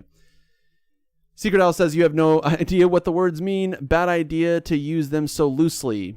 I define everything using Wikipedia, and Wikipedia is a pretty decent source. If you disagree with that, then you don't know what Wikipedia is and how peer-reviewed stuff works. I'm going to skip 2 because it looks like there's a bunch of stuff from the same people. 33 Rule says, oy vey. Let everyone in. Exactly. Thank you, 33 Rule. 33 Rule says, just don't allow them to come to Israel. It would destroy our race. I don't know what that means. Sorry. 33 Rule says, I see our host has some room in his house. You can put like 5 or 6 more people in there. Right? Like, what the fuck do we have these houses for? So that it could be my space. Your space could be way over there. Because you're an American and we want to be unified, so move way over there. This fucking the way houses are built is so stupid. It's so depressing. It's so isolationist. People loved, by the way, this is true for like the last 50 to 100 years. People love college dorms. People love college dorms. Why? Because it's social. Because it gets social engagement. Because people like that. Adults, people above the age of 18 like that. And now, and you have the suburbanization of the U.S., you have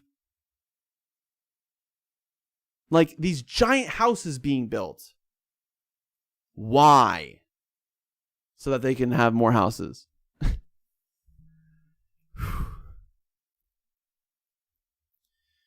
DevBird1 says, how many illegal immigrants do you have in your house? Just let them in. I think it should be policy that we let them all in. Cool. But we don't have to let them in our house. We have to let them in the empty houses because we have 10 million of them. Okay. Right? Like, if we have 10 million empty houses, why would I want them in my house? We have 10 million empty houses. Let's put them in one of the empty houses. How about that? Oh, that doesn't make sense to you, huh? Rabbi Liad. Oh, this bunch of rabbis here. I attracted a bunch of rabbis. Hi, rabbis. Hi. Why the fuck are you here? All right, let's keep going. Oy vey, another rabbi. Shalom, brother Glickman. Okay. Religious theocrats. Mary says, he always has been. He was just trying to pass himself off as the left. You're absolutely right. That's what he does. Mary's talking about Tim Pool. Mary's right on the nose. Correct. Good comment, Mary. Jesus Ramon says, anti-American, lol. Embarrassing. Nobody besides some disgusting lying right-wingers has ever used the expression open borders like you are saying, except every single politician before the 1920s. Because open borders was our policy before the 1920s. Since the Revolutionary War. Open borders. Between that entire, over 100 years, almost 200 years, I think. Oh, yeah, 200 years? Something like that? Almost? 150? But that, we don't... Stop talking about that evidence. Don't want to talk about that evidence. We got to cherry pick, right? Remember, don't talk about that one. Jason Rowan says, you tell me one left-wing politician that has open borders as a policy. None, because our politicians are absolute ass. That's why. We don't have any politicians. We have plenty of people. I mean, I'm not plenty, but there are plenty of people who advocate for open borders policy. Why don't you survey? And besides, there's no argument against it. There's no argument, right? Because the argument relies on the concept that more people equals more cost. That is racist and wrong. Scientists prove that. Again, scientists proved that. They proved that humans are social. 2012, they proved humans are social, not selfish. James Ramon, when you gotta lie so much to make yourself visible, then you are the fake news. I literally have not made any claims. I've just been making opinions. The claims that I've made are the claims that I backed up with evidence, okay? Just letting you know. I have not made any other claims. Unless you can point them out. Unless you have any fucking... You want to point them out in chat. Jellybean and Butters says, right-wingers should move to Saudi Arabia. Yeah. I mean, here's the thing, though. We live in Saudi Arabia, though. You know, like, we murder our people, too. In the streets, in public, in front of everyone. We're no different than Saudi Arabia. I mean, you might be able to pin the whole woman thing, right? Like, there's more sexist or whatever. There's a lot more to politics than that. But I'm just saying. Mary says, they also have everything provided to them. That doesn't mean it's okay to live in a communist country.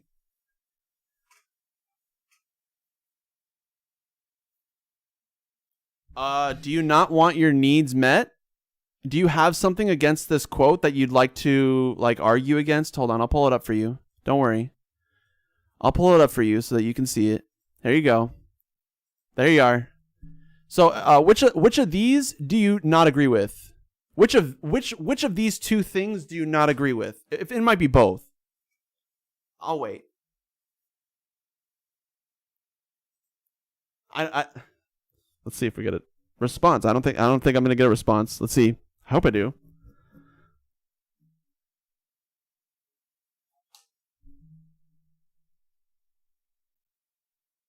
No. Let's see. Yeah, nothing. So if you don't agree with communism, okay, whatever. You have to give your argument as to why. But you don't know what communism is. You definitely don't know what communism is. You think you know, but you don't. You probably can't even cite me one thing from the Communist Manifesto. So, need I say more? We have more for you, everyone. Let me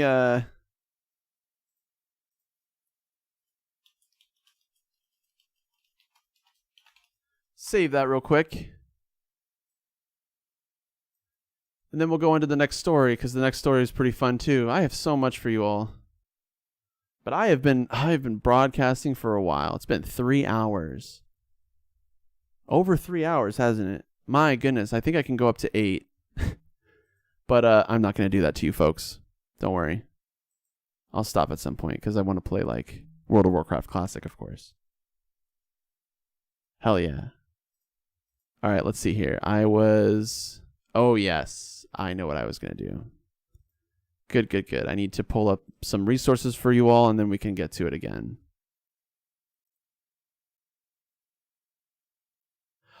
Oh, this is a great... So this is a great follow-up to Tim Pool's video that I just totally took apart. You should watch that. I'm going to show you Laura Ingraham this time. And Laura Ingraham is going to sound a lot like Tim Pool. Almost identical. Let's take a look. Let me pull it up.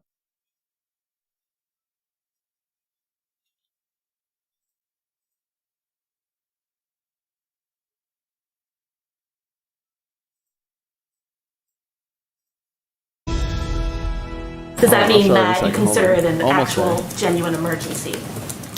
Well, I would say that that's probably a question for the Department of Homeland Security, who obviously... You can't see anything. There we go. Here's Fox News. The Ingraham angle. It's going to sound a lot like Tim Pool here. Let's see. Does that mean that you consider it an actual, genuine emergency? Well, I would say that that's probably a question for the Department of Homeland Security, who obviously oversees that, an influx of kids. Even though we are in charge of the Department of the executive branch, that Joe Biden leads the whole thing, and he is in charge of the Department of everything. he runs the whole fucking show with his cabinet. But don't refer to Biden. Refer to at a rate and a pace that is going to require us to, make considerations about where we're going to safely house them. I think Jen needs to spend some time with the Border Patrol. Attacking from the right. There you go. Right away. Attacking from the right. Attacking Joe Biden from the right. Imagine that. Imagine attacking Joe Biden from the right. I'm new to this. I used to criticize videos a long, long time ago where the videos had really subtle racism, but this is just explicit. What more do you need from me, right? What more do you need? Listen to her. I think Jen needs to spend some time with the Border Patrol, like we did. She's sympathizing with these people, not the immigrants who are running for their fucking lives, who are trying to claim asylum. We're just going to break human rights laws. We're going to violate international human rights established by the UN Human Rights Council. We're just going to ignore them. Because we don't care about human rights. That's why. We care about border. How about we get rid of the border patrol part and we just let these people in because people are social and we can, again, Karl Marx, he was right. We can extract from their ability and give them what they need, and we would have a more efficient economy, just like China is doing every single year now. They're about to surpass us in GDP. We're like a couple years away from that now. Imagine that. Imagine what's going to happen. We're just going to say, listen, we're not the superpower anymore. China is. And they have 1/10 of our military. They have 1/10, less than that. They didn't have to bomb any countries like we did.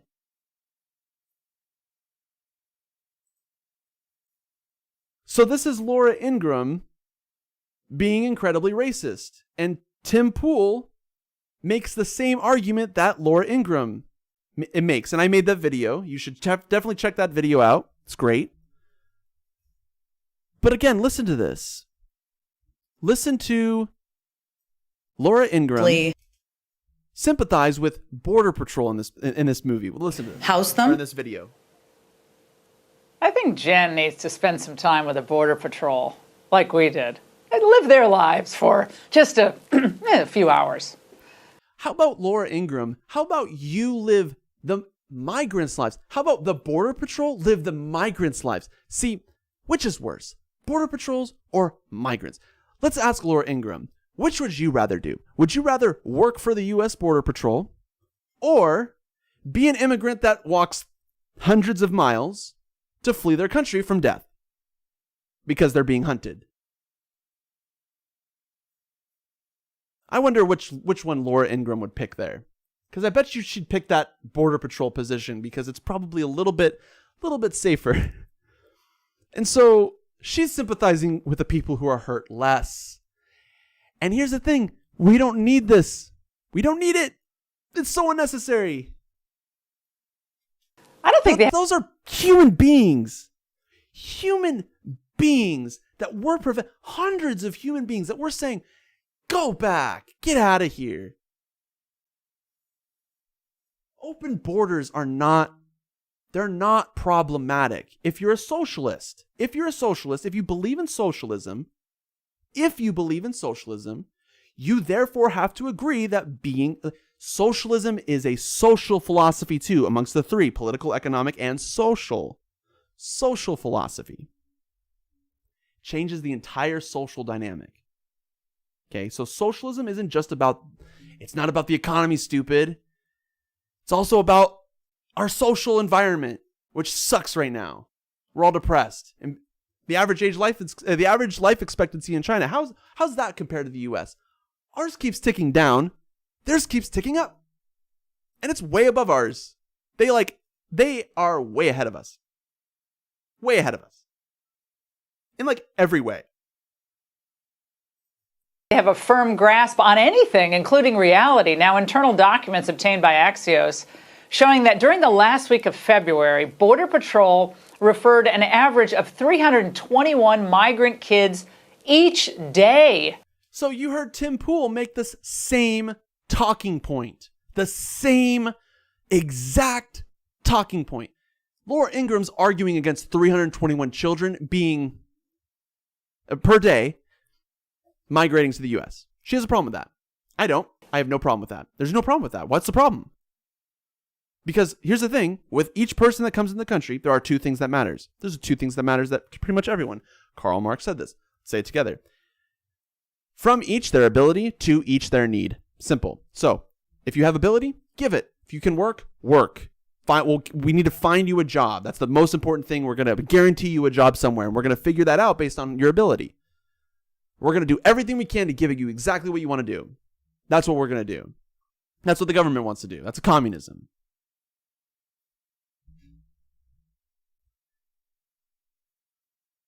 So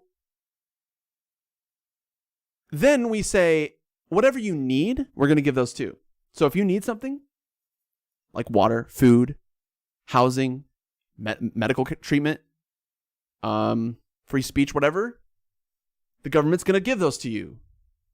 Those industries are socialized. All of them should be socialized. Capitalism is the problem. It's a debate of morality. It's a debate about morality. It's not a debate about politics. It's not a debate about economics. It's a debate about, from us, for socialists, we see capitalism as modern slavery, immoral. It's against the utilitarian way. Simply put, it does not maximize happiness. Socialism does. Therefore, capitalism is immoral. If you don't understand that logic, then you need to look up what utilitarianism is, and you need to understand that capitalism is a systemic construct. It's something that is embedded throughout all of America. It's deep-rooted. It's rooted deep. Let's keep going. Sounds like Tim Pool. Laura Ingraham sounds like Tim Pool. Tim Pool sounds like Laura Ingraham. To HHS shelters, which is soon, they're all soon going to be at maximum capacity. They're about 94%. It's actually worse, though, than this. The Washington Post immigration reporter is tweeting that the number of families and minors arriving is expected to be the highest in over 20 years. And the government... Oh, my goodness. There's just going to be so many people that come in. Good. Look at China. They have 1.4 billion people, and they're doing fine. They have twice the average income than we do. 1.4 billion... That's 1 billion more than the U.S. 1 billion more. They're doing fine. You think that if we do an open borders policy, there's just going to be like a billion people, billions, well, up to like 6, right? Because we only have 9 billion people in the world. You can't just invent people. It doesn't work that way, right? There's math involved here. Yeah, you bring in like a billion people. Cool. We'll be fine. We'll be fine. If you think that we're not, then you don't. Because here's the thing. Under socialism, people are cooperative. If they can work, then pay them according to what they work, what they do, and have them do the thing that they're good at. Extract the most efficient resources from every worker. Because here's the thing. You all are educated, but you're not using that because CEOs aren't making specific jobs that extract the resources that you have from your brain, okay? Or your muscles or whatever. So we need to educate people. We need to give them free education, and we need to give people jobs. It's that easy. Why aren't there jobs for building infrastructure? Why are we can take the public utilities, for example, the ones that we own, the ones that we own. We could take those and we can expand them. So, for example, the energy company, let's just socialize it just like we should, because I don't think there should be a middleman between me and my needs. That's stupid. Gosh, it's like capitalists are so naive to how immoral they are. They think that they're just fine, that everything's fine when they say that 20 million more people are off of health insurance. Who cares? I mean, it's bad, but we can solve the problem slowly. Will use hotels if it runs out of space. What? Oh my gosh, our hotels are going to be filled with immigrants. Oh my gosh. You mean the empty ones? You mean the empty ones? You mean the ones that are already empty? You mean those? What should we do with those empty homes then? Laura wants those empty homes to stay empty. That's what I'm hearing. She doesn't want to fill them with immigrants, and she's not suggesting filling them with Americans either. No one is. No one is. No one's talking about making it illegal to own an empty house. No one's doing that. Or not, it doesn't have to be illegal, but you can at least disincentivize it with, say it with me, taxes. A wealth tax on unused wealth. If you're not using it, then you shouldn't have it. If you have like 1 million mansions, then maybe you don't need all of them. Okay? It's that simple. So make a law that you have to fill your house by a certain time or you don't get taxed, or you'll get taxed. And if you fill your house in a certain time period, then... And so what does that do? It increases the supply, which lowers the prices of rent. Increased supply, not an increase in demand, though. So if you increase the supply, you lower prices. It's almost like the Democrats don't want you to know about this. Because if you know about this, then you can really screw up with their donors. The banks, the people who own the landlords. At least the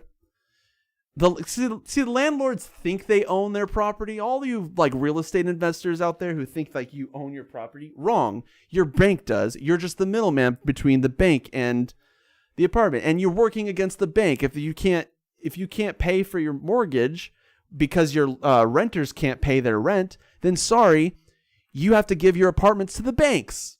I mean, Jimmy Dore did a great segment yesterday on this in his live stream. He talked about this. It's simple. That's why they're coming for your house. And we have empty homes. What the fuck? Why don't we do something about this? Why don't we solve the problem completely? End homelessness. We can. And anyone who says we can't doesn't know how many empty homes we have. Doesn't understand that we have more empty homes than people who are homeless. Amazing. We can do policies to fix this problem. Wrong. Democrats don't want to do it. Republicans don't want to do it. Not a single politician wants to do it. Not Andrew Yang, Bernie Sanders, AOC, all of your favorite Democrats. Dead on arrival. Here we go. When's the last time you went to a hotel? Now, if it wasn't that bad... When's the last time you went to a hotel? It's been a fucking long time, actually. Really long time, because I've been locked up in my apartment. Get ready for this. My next guest says that the Biden administration is vastly undercounting the real extent of this crisis. They're undercounting the real extent of the crisis? So you should be extra scared. Even though what we should be responding, what the humane thing to do in response to that is, if the crisis is even worse than what we expected, that means we need to do even more to solve the problem. Completely our responsibility. But Kody, why is it our responsibility to fix those countries? Why is it our responsibility? Why do we have to fix the countries that we fucking bombed? Cuba, El Salvador, Nicaragua, Panama. Need I say more? Like, what are you looking for in your argument here? What kind of like evidence do you need? Because I've given you plenty of it. Plenty of evidence to suggest that maybe we should be giving them money because we fucking bombed them and try to extract their resources and like basically exploited them with slavery. That's what we did. If you don't know that, then you believe CIA talking points, not me. You believe CIA talking points. It's amazing. It's amazing. I'm brainwashed. Me, the guy who's just looking and not understanding why the basic shit doesn't make sense anymore. Here now is former senior advisor to President Trump, Stephen Miller. Get ready for this guy. Get ready. Buckle down. Get ready. Stephen, you and I have been talking about illegal immigration and what it's doing to the country for years and years and Almost years. Looks like Tim Pool. But you have a lot of sources in Border Patrol as well. They're briefing you about the real situation on the ground today. What are you hearing? Well, the administration has publicly admitted, which is rather shocking, that 100% of minors traveling alone, many of them teenagers, are being resettled and released all throughout the United States, all 50 states. We're releasing them. Because, we obey human rights laws. Because they claim asylum, so we release them, because that's what's called human rights. If you don't agree with it, sorry.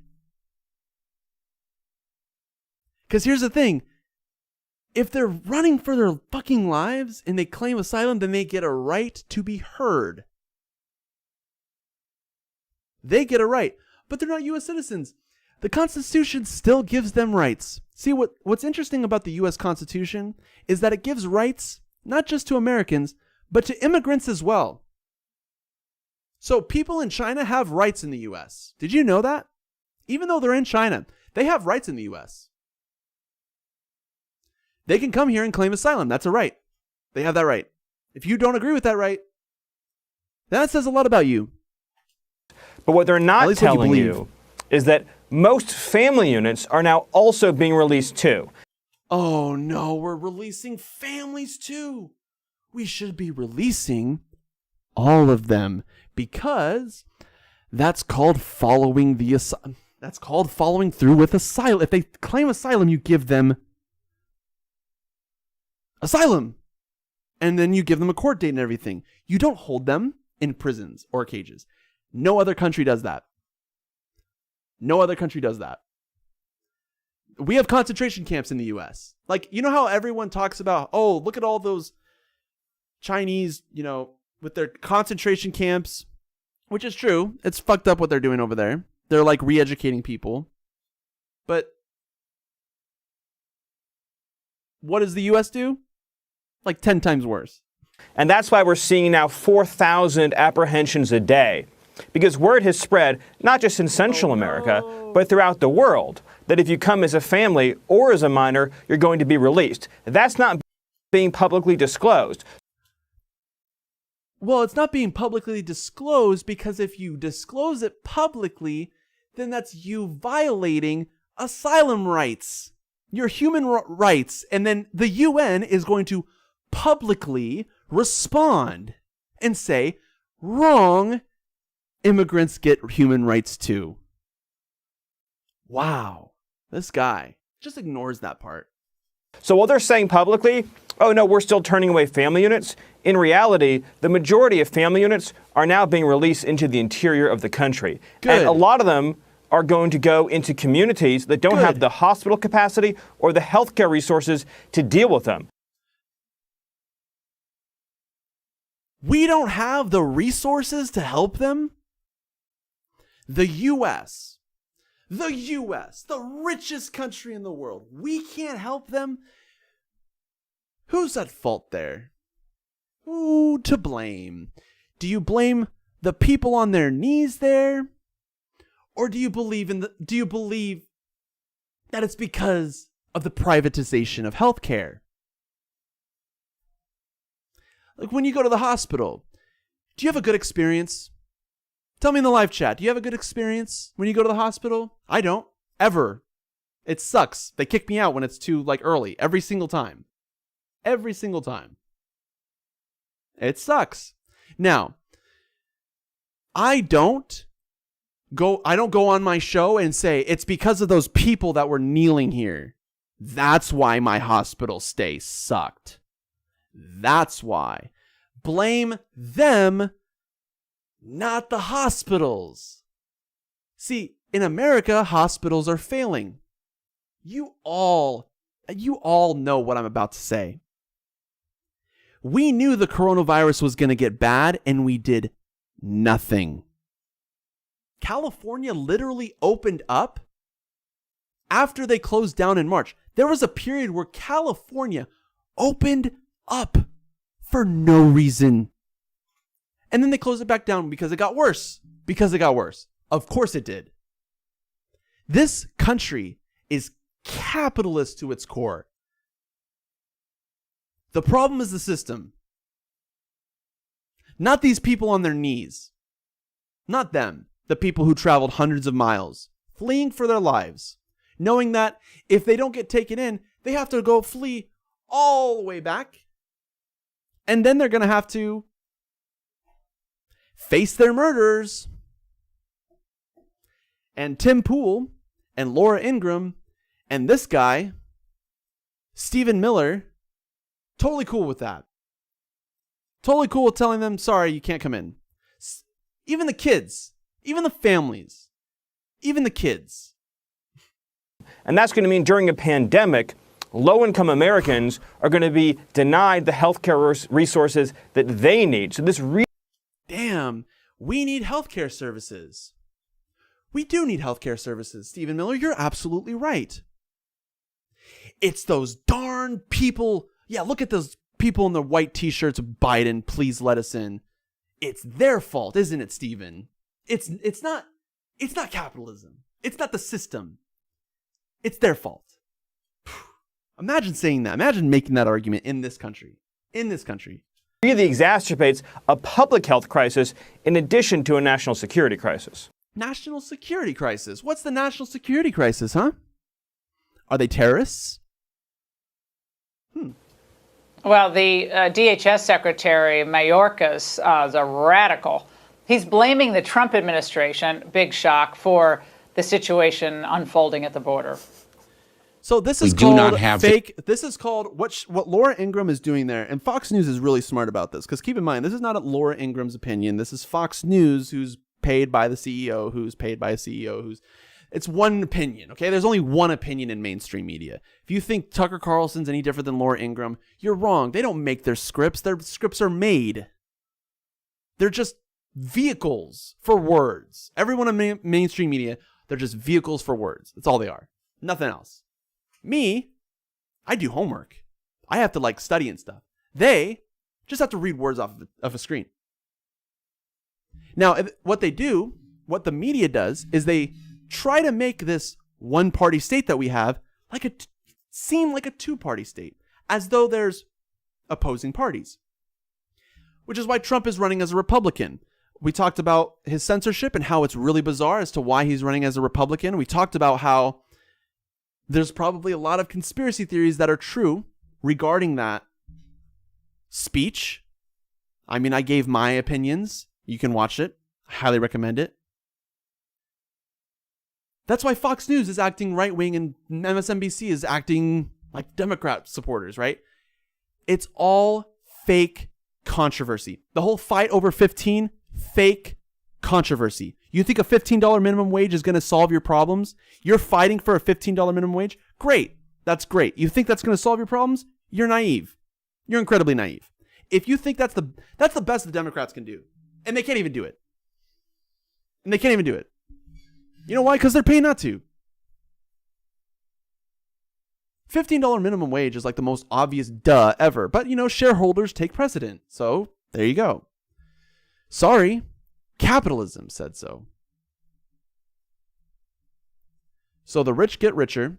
The income inequality continues to diverge, not converge, diverge. People are not all going rich. The middle class is becoming poorer. The rich are getting richer. It's spreading out. Eventually, people I think Elon Musk is no longer the richest person in the world. Eventually, even he will become poor. Because that's how consolidation works. Capitalism is all about consolidation. Why? Because naturally we want to consolidate. Naturally we want to work together. NVIDIA bought ARM. Their competition, right? And everyone looks at that and says, wow, that's monopoly power. That's exploiting your monopoly power, your ability to just buy your competition.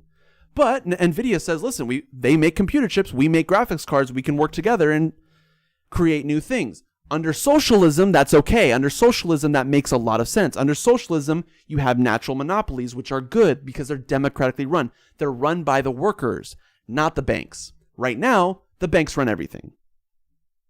You know this. Amazing. The capacity now to address... Here, let's go back. Border.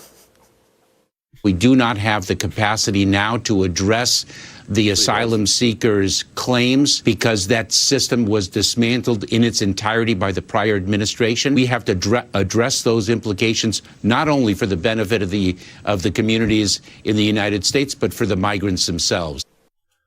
How are you benefiting the migrants? By putting them in cages. That's their argument.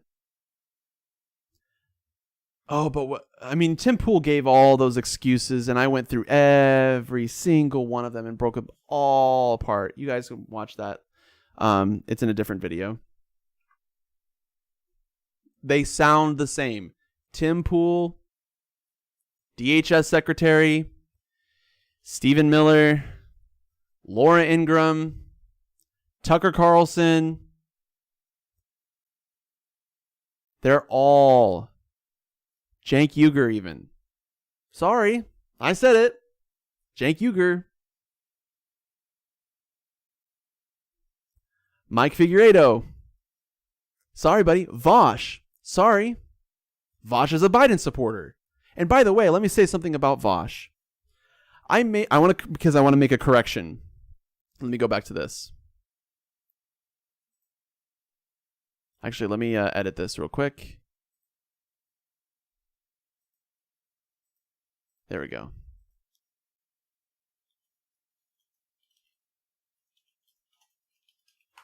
And I'm showing you all that. That's embarrassing. That sucks. And you all saw that again. That sucks. All right. Well, I have to delete that as well. That's okay. Cool. I have that. Alrighty. So, what was I about to get to? What was I going to get to here? I don't know. I was gonna let's do the live chat. So, Mary says, what I am saying is Chinese citizens are generally taken care of. Oh, wait, hold on. Let me, I want to read everything here. So Mary initially said, they also have everything provided to them. Chinese, I think. That doesn't mean it's okay to live in a communist country. Well, I hope you give why. What I am saying is Chinese citizens are generally taken care of outside of their paycheck. Communist comment was their treatment of the Muslims currently. I gave you a response a couple above. Okay, so these are not arguments against communism. I mean, you're making arguments against concentration camps and treating Muslims bad. What does that have to do with communism? I mean, that has to do with authoritarianism. Do you know what the difference between... See, this is what you don't understand. Communism is not a religious doctrine. It's not a doctrine about concentration camps. It's a social philosophy, economic philosophy, and political philosophy. That's what it is. So if you want, and I've already given this video. You guys can watch it on my feed. And Mary, I recommend you watching my videos as well to know that communism is socialism. Not all socialists are communists. All communists are socialists. Not all Marxists are communists, but a lot of them are. And then you have anarchists, which are like further to the left of Marxists, and they're also communists usually. So almost all the time, I should say. So you need to give me specifically what it is about being on that part of the chart that leads to the treatment of Muslims in those re-education camps, which, by the way, might I just say, the people there are getting all of their needs met. In the U.S., like almost nobody is. In fact, nobody is. Are you giving your health care?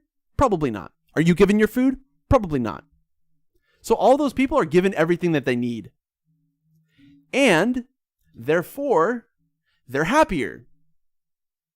Now, I disapprove of concentration camps. I disapprove of the authoritarianism, context, the thing that's relevant to what you're bringing up.